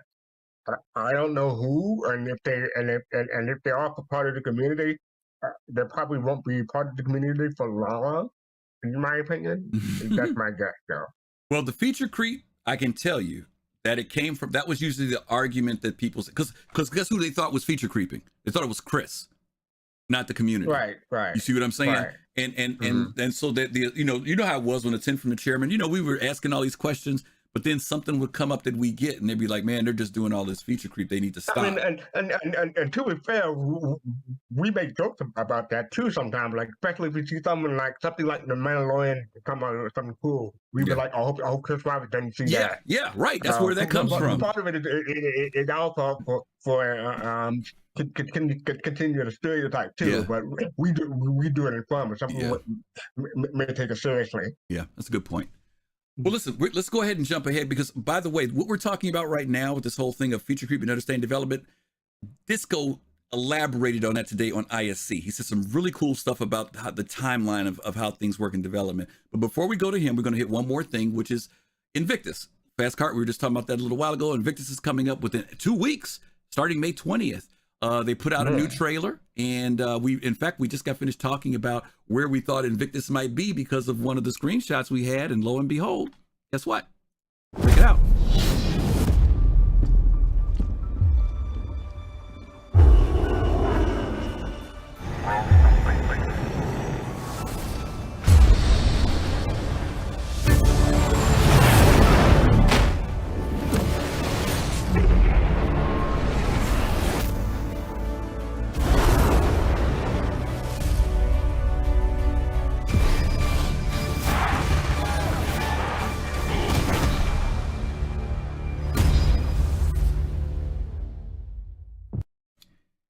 Okay, for those of you who don't know what Invictus is the UEE celebration. It's a military convention, I guess you could say, for UEE ships and other ships as well. It's usually held at one of the planetary locations. Last year, it was held in, where was it at last year? Microtech. Microtech last year. Was it Microtech the year before? Yeah, it was, think right? So. And then we were at ArcCorp the year before that, right? Yep. And so this year it is going to be held at Orison. And people are going to be whining like crazy because they got to fly through the atmosphere to go to it. And so some of you may want to set up residency. You just may want to set up residency and live at Orison for that week if you want to. But it's a time where it's more focused toward the military.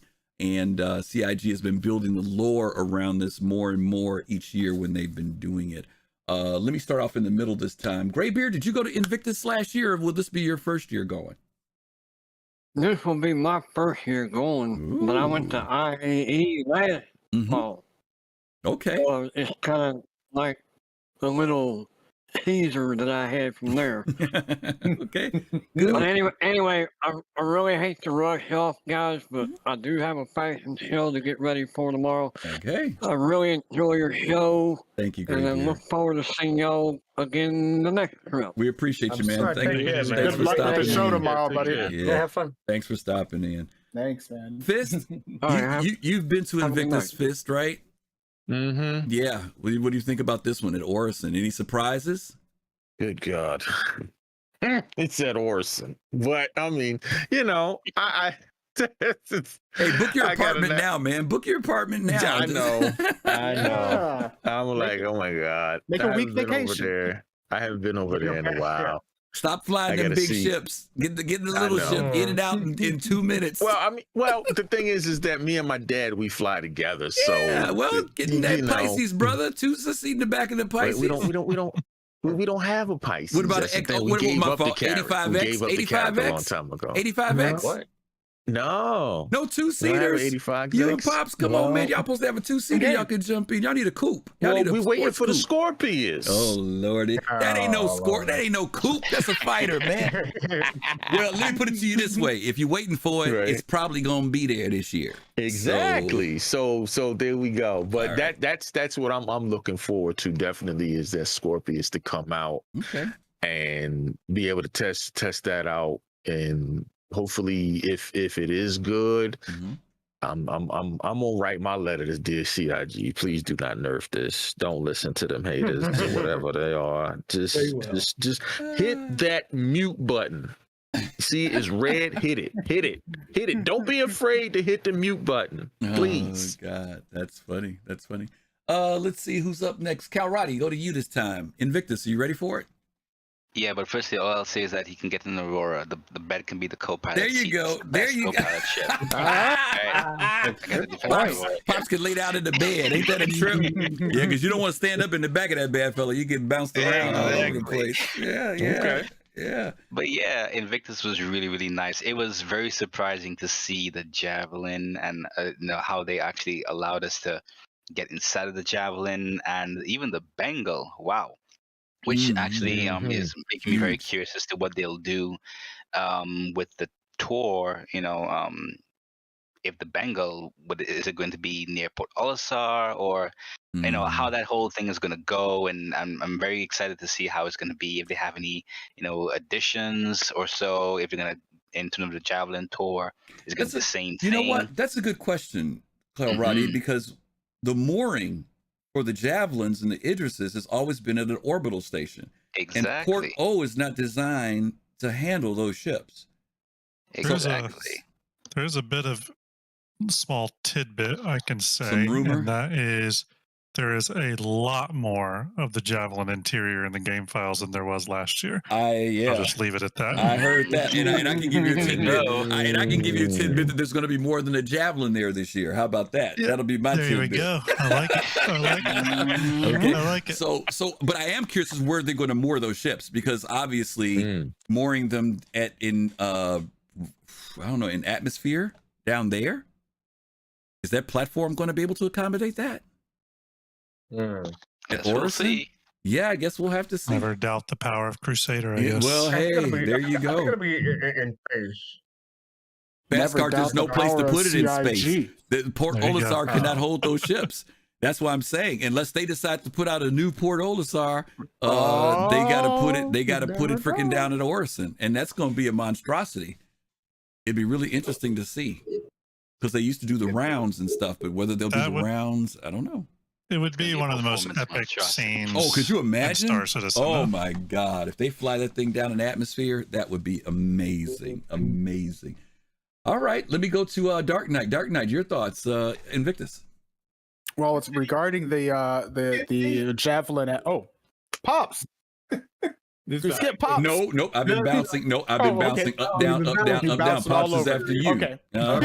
All right. So regarding the Javelin parking at Orison, what if CIG just all of a sudden dropped the space station in there that we weren't even planning on having? Good. They've been talking about putting the space. They've been talking about a space station up there not to replace Porto, but an orbital. So you never know. You never know. But that's I'm purely theory crafting on that one. Do not take that as gold. Send all your complaints to Dark Knight 75. Yeah, send it on. He said he confirmed. He promised.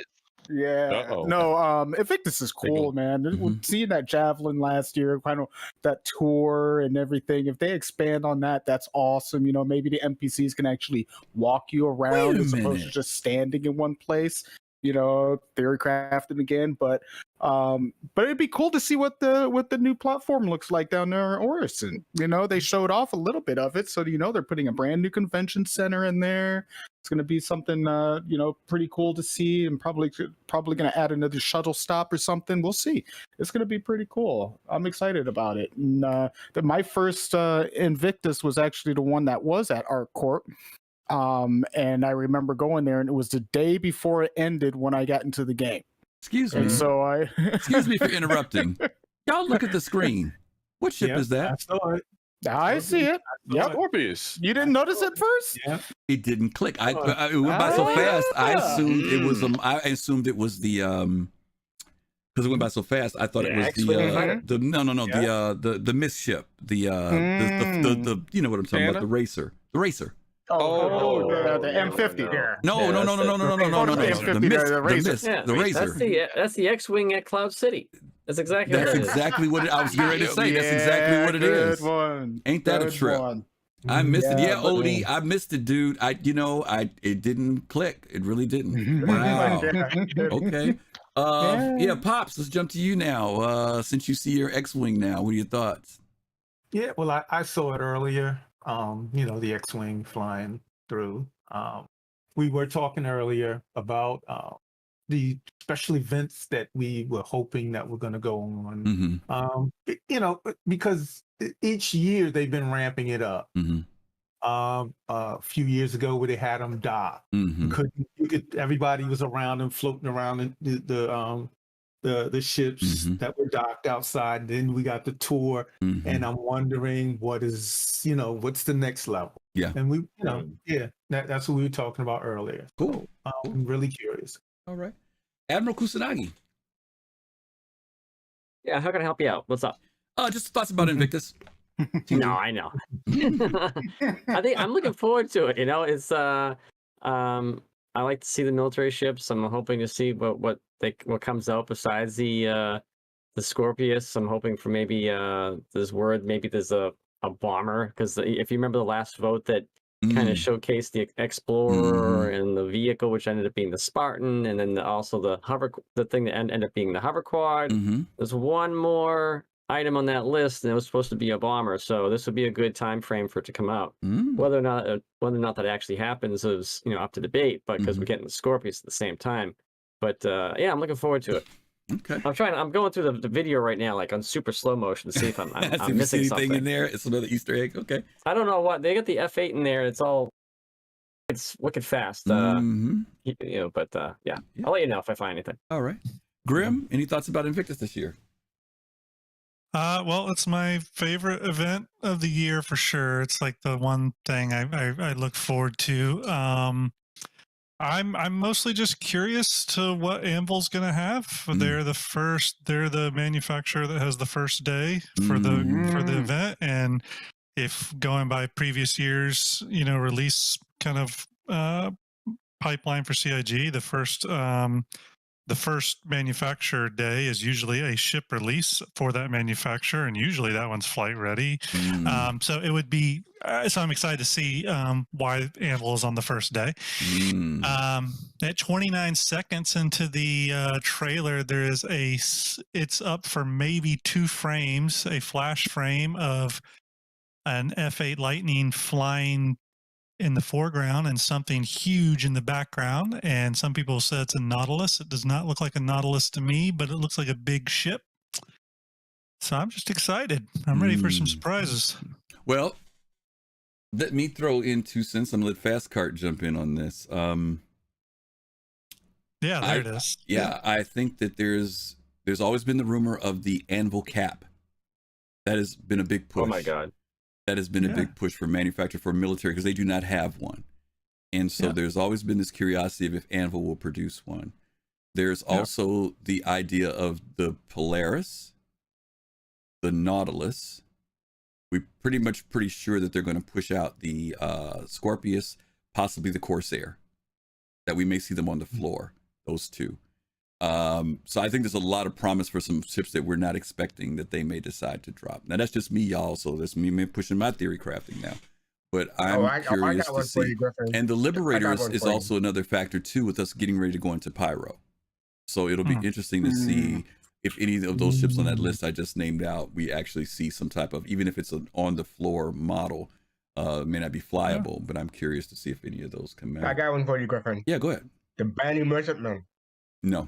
Not ready yet. Not ready yet. Not ready yet. I want to go back to something that Pop said. He talked about how each year they've escalated this and made it better.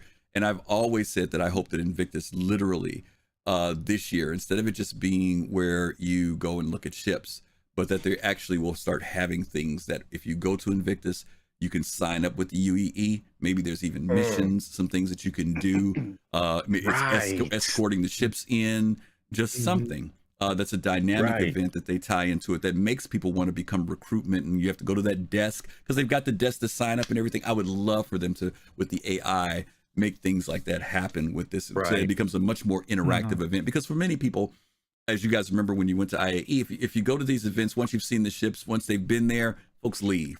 I want reasons to come back each day. I want a reason to come back. Have the Nine Tails come and attack. Attack it, or I mean, really? That's deep. Perfect. You gotta come back every day to get that spectrum badge. You gotta get that spectrum badge. Yeah. No, it could be. No, go ahead. No, I mean, a dynamic event would be cool. Really, it would be. I think there's going to be stuff there that I'm not going to say because I know there's some leaks going about, but I don't think there's a reason why you would want to leave the area. Right. So yeah. Yes, that's very true. That's very, very true. Yeah. You want to say something? Yeah. I mean, I know it's not going to happen, but I think it would be fantastic if they were there, the whales. That would be cool. That would be very cool. Very cool. So much shenanigans from the community. Yeah, very, very cool. Very cool. And would be a part of, like what you just said, with missions, because we're supposed to be able to pick things off of them. But I know it's not going to happen. But not now, anyway. I just got done doing the space whale for the Fleet Viewer because it's going to be in there. And we were estimating its size based off the previous concept video CIG released of them making it. It looks like they're about 175 meters long. They're big. Yeah. They're big. It's almost as big as an 890. They're big. They're big, man. They're big. They may be bigger. It's just they have a still up during their concept video showing a Cutlass Black next to one. And if you multiply it out, they're about 165 to 175 meters. I mean, they could have grown by now, but they're going to be big. Yeah, they're big. Very cool. I had news for you, bro. That was only the baby. That's funny. Okay, well, listen, let's jump into ISC because we still got that, and we still got our machinima for that. Thankfully, the ISC is short tonight. We're just gonna plow through it and get you guys feedback on it. So let's take a quick look at that.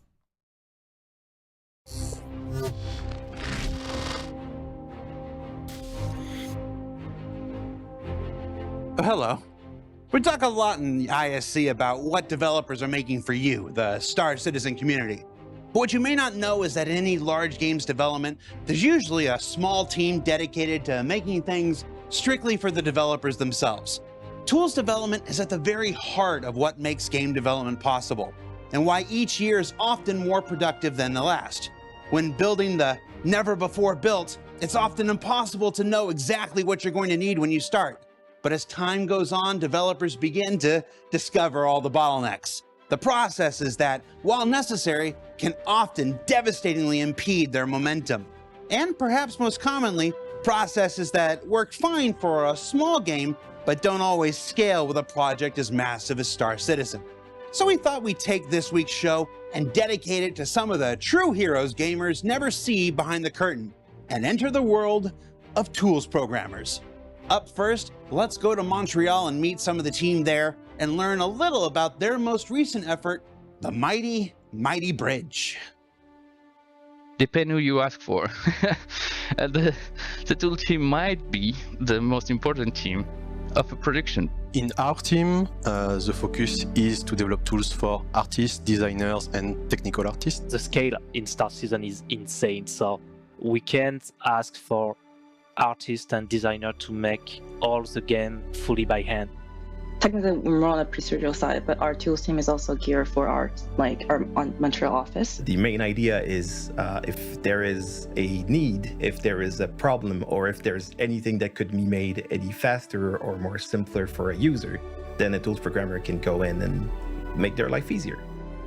I am the most important part of the most important team, you know.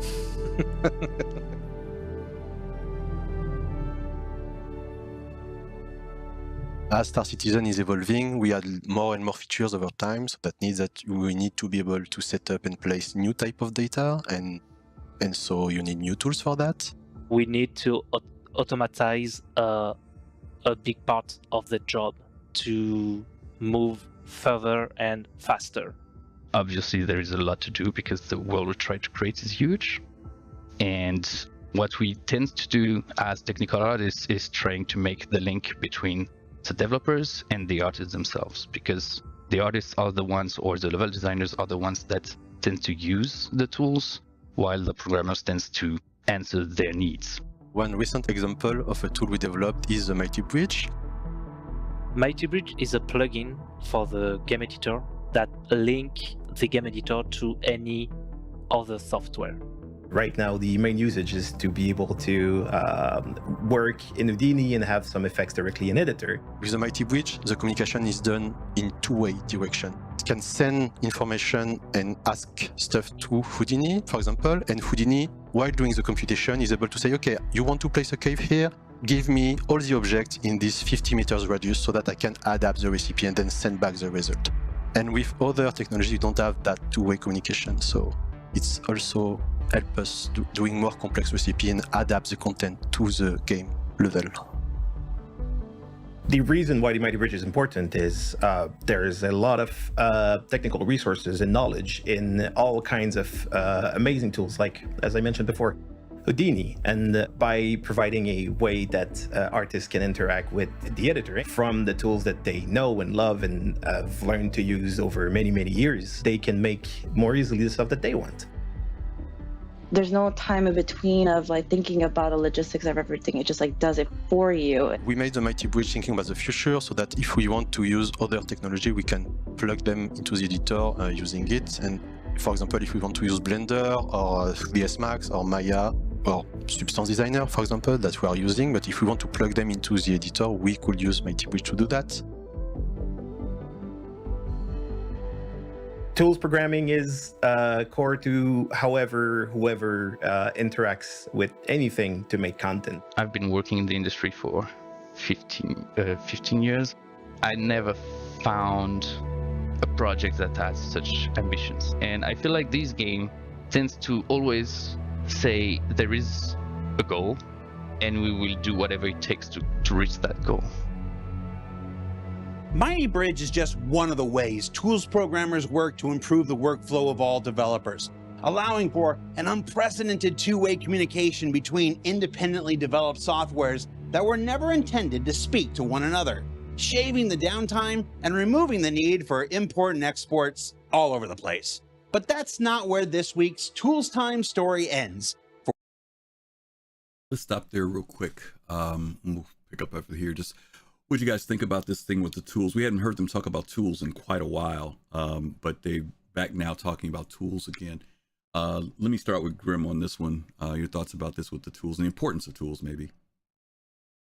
Yeah, I mean, as someone who works in, film production, I can tell you right now, tools are everything, because to do everything by hand all the time, it just blows your budget.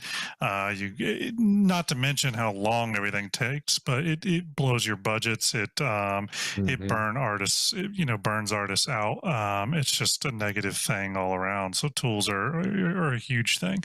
And again, I love when they shine the spotlight on these teams that we don't get to see that often. We always hear them referencing tools, and we need the tools in place. We need the tools in place. We constantly see them or hear them saying that. So seeing this is,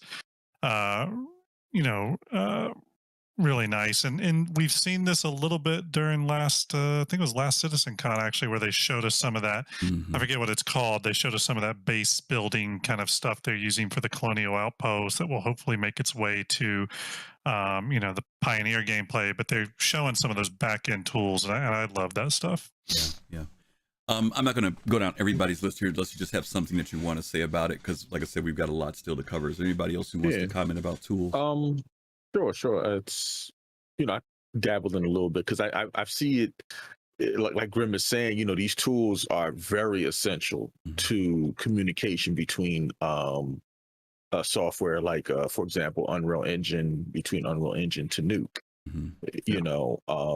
It's a big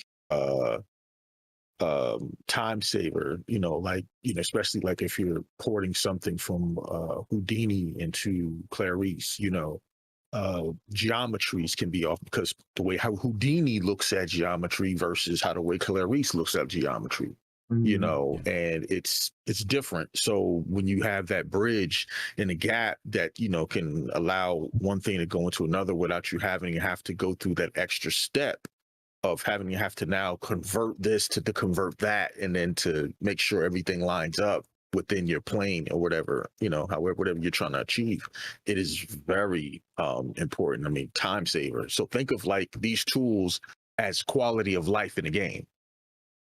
Yeah, the fact that they allow, like you said, communication between programs that were not designed to communicate with each other makes the time and the time thing, like you said, is the real important factor here. That they can access those tools very quickly, not have to work in one, shut that down, work in another, and find a way to export, bring it over, convert. You don't have to do all that. I mean, and the reason why this is important, Fitz, as you mentioned, is that people in the early days didn't understand why CIG was spending so much time on tools. They're like, why aren't you making the game? And we kept hearing about tools. They used to put out ISCs and ATVs talking about these tools that they were making, but nobody was seeing any game. You know what I mean? So now when you have these developers and programmers come in, junior programmers, and those tools are there, this makes their life so much easier, so much faster to be able to focus on artistry and dealing with the game and not having to deal with all that, like you said, those other steps that they normally would have. Exactly. I was just going to say, this is how development works to speed up the process. This is what they were talking about in the beginning. We need to build a tool so that we can make it faster to develop all of these extra other things that we want to do. They built the tools so that now we can get more systems in place, and they can start adding more star systems, and they'll come up quicker, and you know, and things like that. This is how it works. This is how it works. I just want to thank them all for being like the foundational masons here that actually the Star Citizens will be, you know, built upon, because again, like you all said, it's like there's a huge time element here, and this is going to cut, like, you know, just cut off years of development time, and I think that's fantastic. It's and everyone here, you know, is going to benefit from it. So I thank them all. Thank you. Good stuff. Good stuff, Admiral. Okay, let's pick up on the second half of this. And I want to say one thing. Yeah. From now on, if anyone ever calls me a tool, I will take it as a compliment. It's actually pretty good. Mighty Bridge is just one of the ways tools programmers work to improve the workflow of all developers, allowing for an unprecedented two-way communication between independently developed softwares that were never intended to speak to one another, shaving the downtime and removing the need for import and exports all over the place. But that's not where this week's Tools Time story ends, for we're about to go big with a tool that we've been dreaming about internally since 2019. A way to test our game and infrastructure at the scales we need while leaving developers free to continue developing. Let's meet the Cloud Test Launcher. I remember there were tests in the company where people asked, can we get as many developers to join to see if servers work? Well, we can do this way, but we have limited number of developers, even if there is quite large number of them. If you take into consideration how many players there will be in Star Citizen, you will quickly find out that we need to have some way to emulate those users.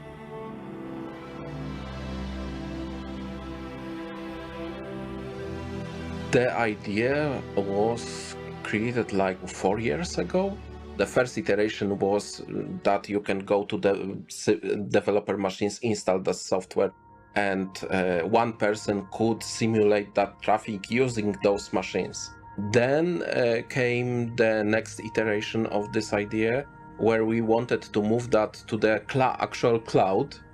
Right now, Cloud Test Launcher allows us to create machines on the fly when we need them, launch multiple clients on those machines, and simulate actual traffic. It actually launches a Star Citizen client, connects to the servers, and creates a very realistic testing scenario. Because you can say that there is network traffic, you can say that those players even if they are emulated, they are actually doing something in Star Citizen just like a normal connected client would. So this is quite a big deal. As you know, we are going to introduce server meshing, and to be able to do that, we need to have reliable testing methods. And Cloud Test Launcher is one of those methods. For example, say that a client should go into a ship and fly somewhere, maybe through a jump point, which would involve switching servers and so on. For us, in near future, that will be a very valuable tool to perform testing. Of course, Cloud Test Launcher is not a single-person project. Many people helped in development. I would like to shout out to Martin Senior, which is my team lead, who developed early versions of the Cloud Test Launcher. Also to Jaffa, who helped us in testing phase. Also Ahmed and Scott, who helped us with the network part and cloud part of the development of the Cloud Test Launcher. Without them, this would not be possible. So what did we learn this week? Well, we learned that Mighty Bridge allows our developers to use the right tool for the job, wherever that tool may come from, and to do so without having to leave the game editor. That Cloud Test Launcher will free up our developers in QA from tedious load balance testing and allow them time to focus on new features and fixes respectively. And that at ISC, we're going to continue exploring every aspect of game development before our time here is done. For Inside Star Citizen, I'm Jared Huckabee. We'll see you all next week.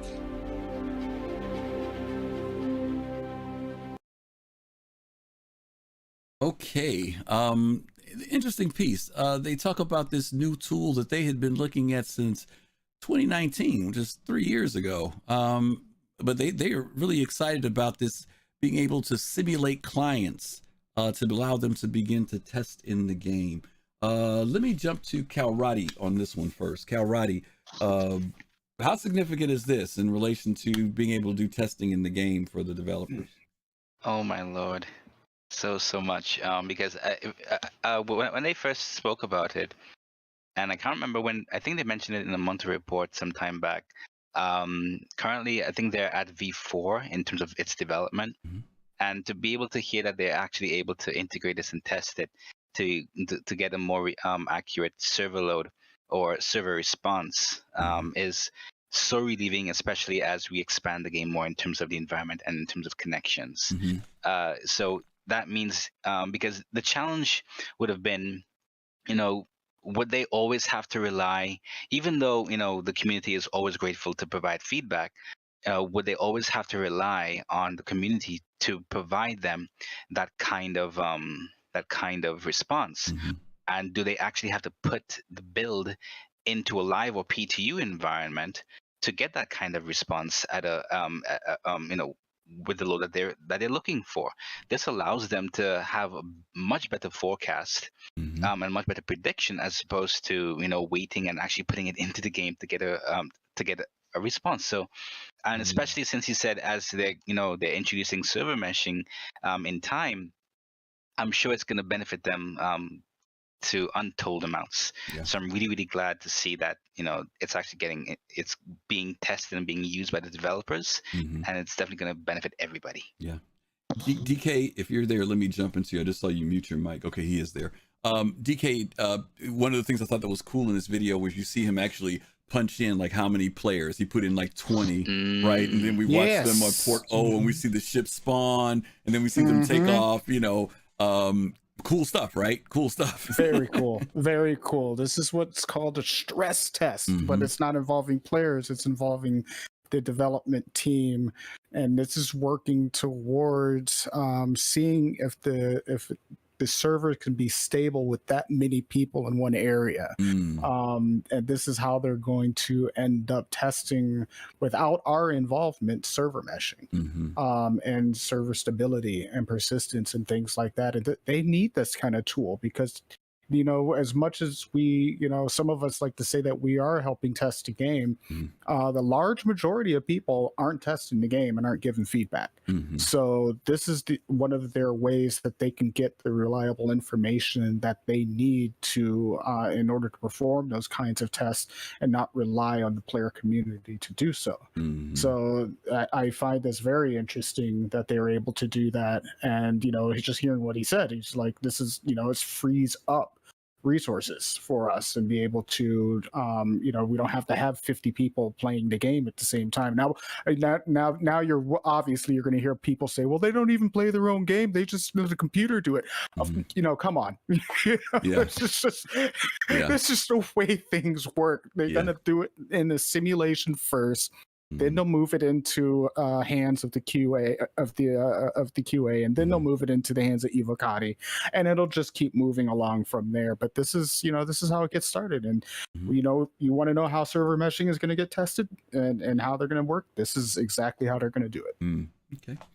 Again, I'll open the floor to anybody else who might want to toss in anything in relation to what you saw, Pops or Fist or Admiral Kusanagi or FC. No, I think basically DK and Karate said right. This is before Evocati gets there. I mean, we have to all think of one thing that they even said. This is a massive universe.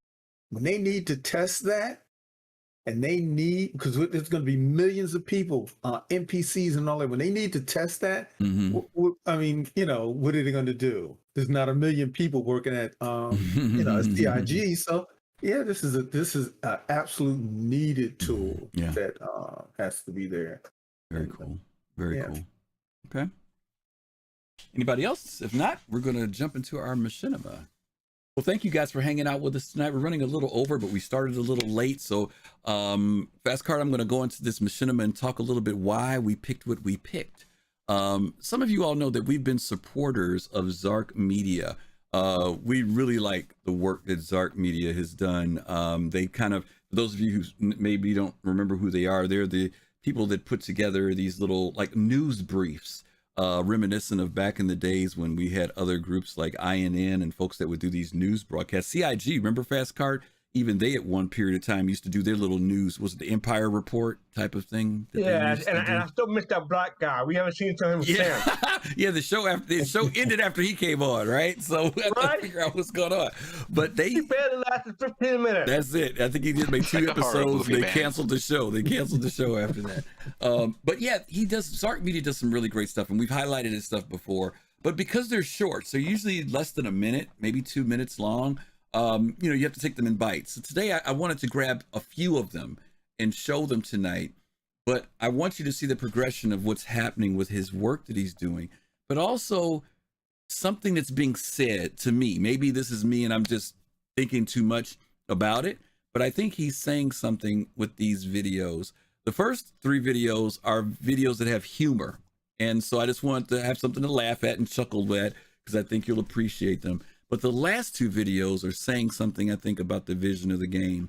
And so let's take a quick look at these. These are, again, ones from Zark Media. The first one is called Fashion. I'm going to show the first 3, then I'm going to show the second 2. So here we go. Hey guys, we're heading out to do a story and I need some new gear. Wow, these are looking cool. Maybe a little bit too military for my taste. We're going for a more civilian look where it's clear that I'm not a combatant. What about these? I mean, maybe if it had a vest or something where it said press, that'd be perfect. What do we have here? No. Let's go over here instead. Let's see, what do we have here? Wow, this is perfect. I mean, it looks great. Excuse me, sir.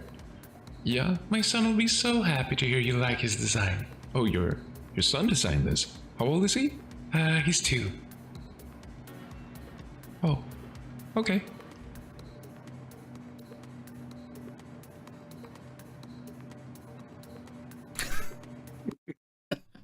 Okay. I was trying to hold it in. I was. Here's the next one. The next one is called Poison. So we just landed here in New Babbage. We're gonna have a meeting with a few sponsors. What the hell? Hey! Hey! No! Hey! That's sunset you're eating! That's poisonous. Oh man, does it hurt? I think it might hurt. He ate some sunset, actually. Oh no. Listen, are you imprinted? Good. I can put you out, buddy. Oh, would you want that? Do you want this gentleman to kill you so you don't have to? Yeah, alright. Alright, good luck. Is that a toy gun? Oh well, I tried. You didn't try. That was not... That's so mean. I'm sorry about that guy. You'll be okay. I've died before. You'll be... Oh, okay. Well, back to business. Next one. All right. One more we got here. Coffee. We've landed here in Area 18. We're supposed to get some equipment from here. And after that, we're heading back to the studio to prepare for a new game show that is going to be on the Hubnet in a couple weeks. And I can't wait to have a coffee as well. It's been ages. The trip took almost an hour, and I forgot to even bring coffee. I didn't even drink coffee this morning, so I'm really looking forward to it. Ah, there it is. There's no one here, though. Are there... well, I guess I'll wait. Maybe those guys know something. Excuse me, is there anyone actually working in that coffee shop over there? She'll be here in 2 weeks. 2 weeks? Why didn't you just hire someone when you built it? Good day, sir. I thought that one was funny considering all the hubbub that went about coffee, the coffee vendor in the game. But anybody got any comments about the fashion or the poison or the coffee? Yeah. A 2-year-old. That was funny. That was funny. Yeah, that hit. It's just great. It's just great to have some, humor and some stuff that involves Star Citizen and keep everything's light. So it's good. Good change once in a while. I will say that outfit I've never liked. And then multicolored. Too much over the top. Yeah, I call it I call it the taste the rainbow outfit. I'm like, Yeah, there's a lot going on with that particular one for sure. That one is just like, nope. Yeah, for sure. Not me. For sure. Keep it moving. Yeah. What about poison? What you guys think about poison? Oh, I laughed. I almost snorted. Yeah, that guy who shot him with the toy gun and just moved along. That was so mean, but so funny. Yeah, it's good stuff. I like the fact that he does this kind of like walking with your cell phone kind of thing, the way it's recording. I like the fact that he's doing these little small shorts, and I think he puts these out more on because they're formatted for TikTok.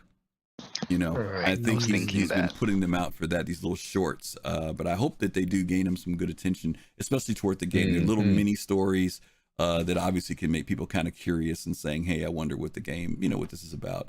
I don't know if you guys could hear it, but the guy who was poisoned was actually gagging while they were talking the whole time. No, I didn't hear that part. Because he was poisoned, he's back there choking, so it was kind of funny to hear that in the background too. Oh, one thing I didn't notice, I think it was in Laugh and Poison, the lighting really made a difference. Like he went from light to dark, and it almost made him look like a different person. Yeah. Or might have been the one before that. Right? But yeah. Yeah, he's very. He does a great job with these. I don't even before I used to always look at the VoIP, the VoIP rather, the lips and everything. But now he's got it down really good. Yeah, he got it down. Yeah, and so that's good. It's not jarring at all. Yeah, before you used to kind of notice if it was off. Blah, blah blah. Mm-hmm. I like to say something because it kind of, when I saw this one, the poison, it kind of makes me think, okay, when something like this happens, when you're at a station like this, you know what I mean? And will the NPCs respond right away, or will you have to call them? You know what I mean? Because initially, if you're there in the station and you got people around you, NPCs, I mean, something like that event happens, it should be automatic. You know what I mean? Yeah. But instead, it was like New York City. It was just like business as usual. It was just like, oh, okay, well, all right. You know, just keep it moving. Well, you know, it's going to be interesting. It's going to be interesting when CIG removes a lot of restrictions that are in the game, right? Like when we go into a city right now, we're supposed to go through customs, right? And there's a reason why you have to go through customs and why you have to leave your weapons and all this other stuff, right? So that there are some things that maybe you can do or cannot do once you're on the other side of it. But because that security precaution isn't there yet, you know, all the walls are up, right? The way we interface, the way we interact. So you can't kill anybody per se. You know what I mean? But they are going to open that up to a point where, you know, maybe you can sneak up to buy somebody and put them in a full Nelson and knock them out. I don't know. But, you know, things are going to change. Like you said, it'll be interesting to see how we can interact inside those city boundaries later on. That's a real good point. Real good point. Griffin, don't put ideas in Chris Roberts' head. There goes that feature creep. There goes that feature creep again, right? That feature creep. Okay, let me show you these last two that he did. These are his most recent videos, by the way. So make sure you guys go to Zark Media. Make sure you like, subscribe, follow. He puts out really, really good stuff, and he uses a variety of people from the community to help them do these videos. But this last one's interesting. The first part, I was kind of slow, but then when I saw it tied to the second part, I was like, wow, this is really cool. So this first one is called Packing. I think I got everything prepared now to go to Earth and to the Bar Citizen. Just need to check my gear. It's been a long time preparing for this. Not only because the trip is long, but also because you need a lot of permits to visit Earth. It's not as casual as it used to be. But anyways, I hope we got all your paperwork figured out, and I guess I'll see you in Utrecht for this Saturday's Bar Citizen. Oh, it's time to leave? Alright, I better strap in.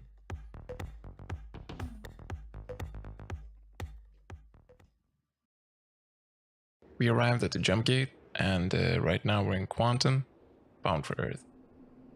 I think we're getting close, actually.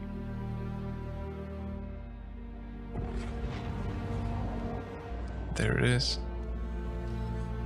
Wow. Just imagine. In 1961, humans made the first spaceflight. And 200 years after that, we're colonizing Mars. And 200 years after that, we're meeting the first aliens. And now we've colonized the galaxy. And it all started here. It's crazy. It's crazy when you think about it. But anyways, let's go down and check it out. See you again in a couple of days.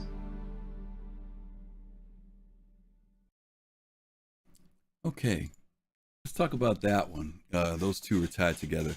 And the reason why I said this one kind of really hit me in a different way is I think we're all looking forward to being able to do that. You know what I mean? You know, we get used to seeing Hurston pop up and New Babbage pop up, you know, but it kind of jars you when you see him that pull Earth up like that, you know. My eyes literally went open when I saw that because I was not, I didn't see the name of the videos. So when you saw the planet come up, like, oh wait, yeah. You know, he talked about in the packing thing about making sure you had your credentials and things in order. And I know right now we're all kind of learning this new thing about inventory and how to make sure we have the right things on our ship when we go somewhere, whether it's the right clothing or, you know, whether it's the right armor or weapons or even credentials, right, to get somewhere.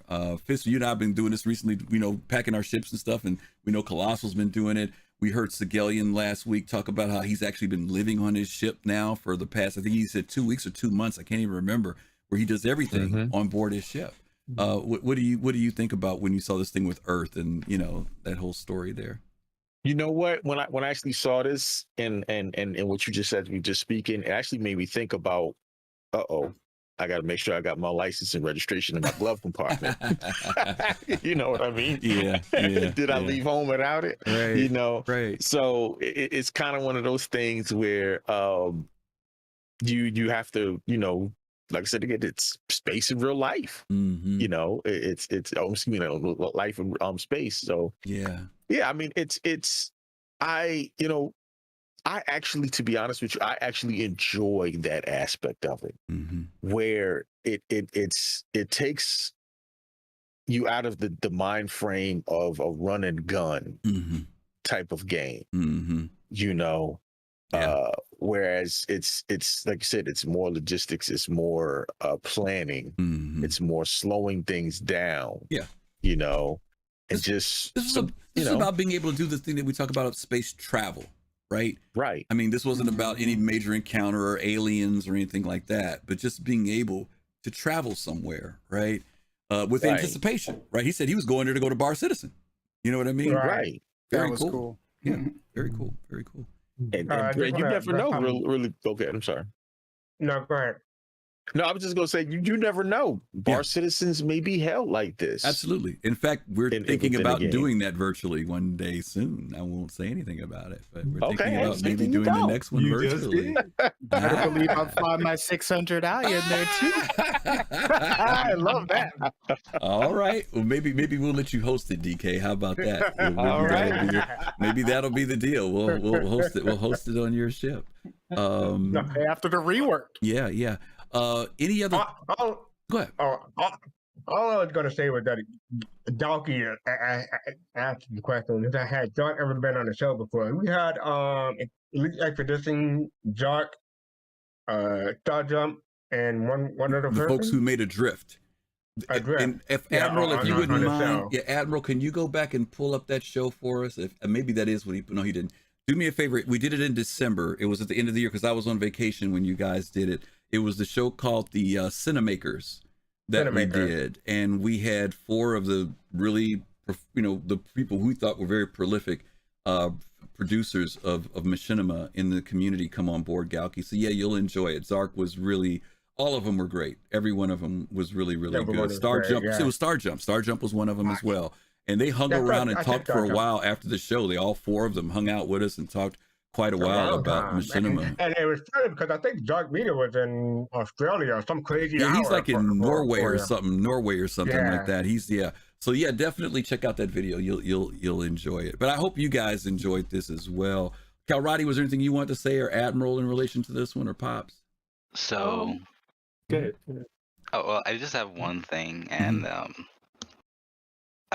back when I was young and I was playing Freelancer, this going back to or thinking about whether or not we would have been able to go back to the Sol system or Earth was something that eventually came into my mind, because the story behind Freelancer was that we left the Sol system, or the solar system, and we found this new system, and it kind of kept playing on my mind as a kid, and finishing Freelancer and wondering if you'd ever be able to get. And this was before I realized that Freelancer was not really being continued. So being able to to know that Earth actually still exists in Star Citizen now, and if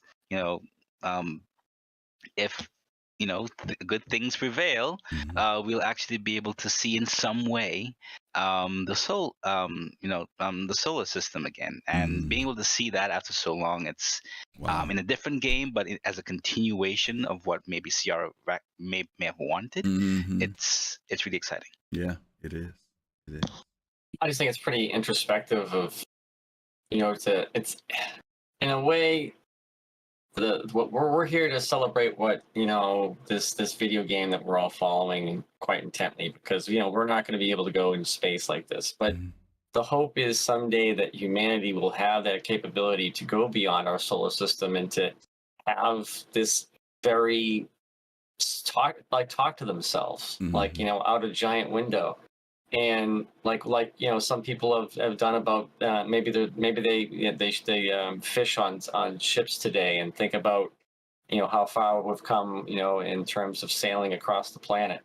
So and just exploration in general. So I just think it's really something to think about, that where we're going, where we came from, and the whole journey in between. I think this kind of encapsulates it. So it was pretty nice. Yeah, good stuff. Yeah, it was very retrospective, introspective at the end.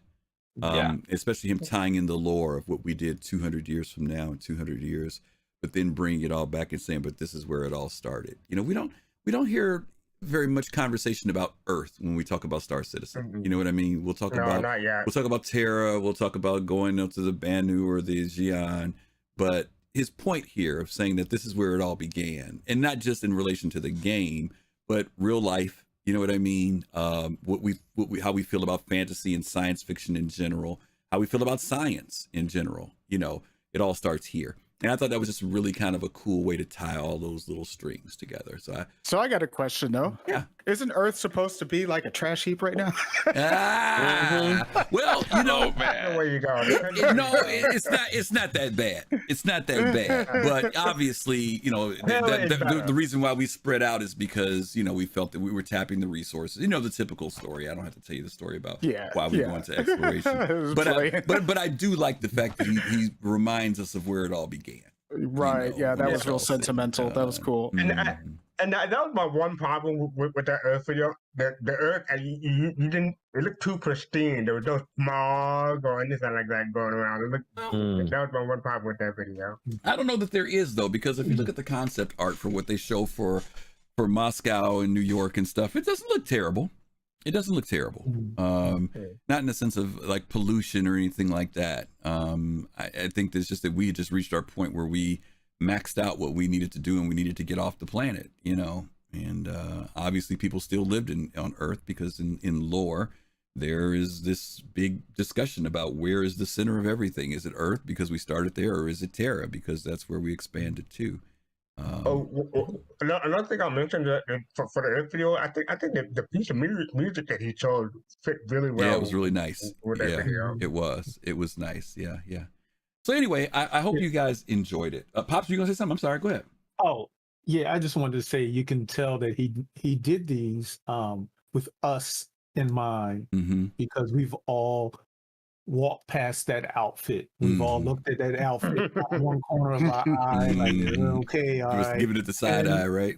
Yeah, and we know Earth's not in the game, so people on the outside don't know that. And so these are things that are aimed towards us. Yeah. To give us a little laugh, give us a, you know. Yeah, it's good stuff. Okay. Well, listen, that's it for this week. We had a great conversation. Good folks here. We had fastcart, who traveled across the country and still was able to pop in with us tonight. We've had Admiral Kusanagi, Dark Knight. We've had Fist to Face. We had Kalrati. We had Graybeard. We had Pops in Space. We had Starship Grim. And we had you guys to hang out with us tonight. Starship Grim? All the Graybeard. I said Graybeard. No, my bad. I meant to say Star Jump Grim. Starship. No, I was just calling. No, probably was to say Starship. But we had you guys with us too, and we appreciate all the comments, all the things that you guys shared in the chat. We hope you guys enjoyed it. Don't forget to check out Zark Media. Give a shout out over there. Hope you guys enjoy 317. Don't forget that this Sunday this Sunday we're going to be talking about 317, the update. We gave you guys a week to digest it. We're going to come back and talk about it a little bit. I think it's going to be me, Dark Knight. I hate to tell you this, but I think you're on this week. Go Mob is on, and Kalrati. So it'll be us talking about what we like, dislike, what we dig, and everything else. Oh man, Yeah, again. Yeah, he's been off a few weeks, so we had to bring him back. But we're going to be talking about that, and then on Saturday we're going to be doing Soul Voices. I can't remember the name of the show. Soul Voices on Saturday. So hopefully you guys can join us for that, where we talk about Spectrum and Reddit and all that other fun stuff and game industry stuff. I do want to bring this up before we go, because Odizi brought this up earlier, and he was wondering if we could bring Sandi. I saw that. That's why I didn't say nothing about it. I ain't making no promises, Odizi. No. Listen, seriously, Algrid has a relationship with her, and that's a really difficult thing to do. I'm not saying that we can't get anybody like that. We do attempt every once in a while to reach out to folks. We almost had Pedro Pascal one time. Things didn't go well. Well, it didn't go well. He had something happen and he couldn't come on the show.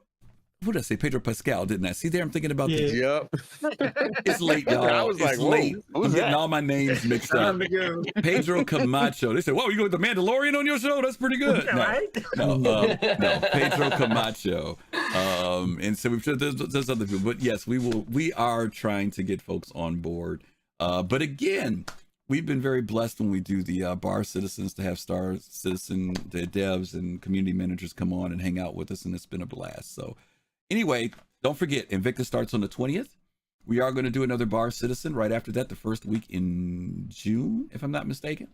And for those of you who are local to Chicago or the Midwest, we are sponsoring our own bar citizen here in Chicago, and we'll be putting up information about that. So keep an eye on our Twitter, and you guys can find out information about that as well. Other than that, that's it. FC, anything you got to say before we go?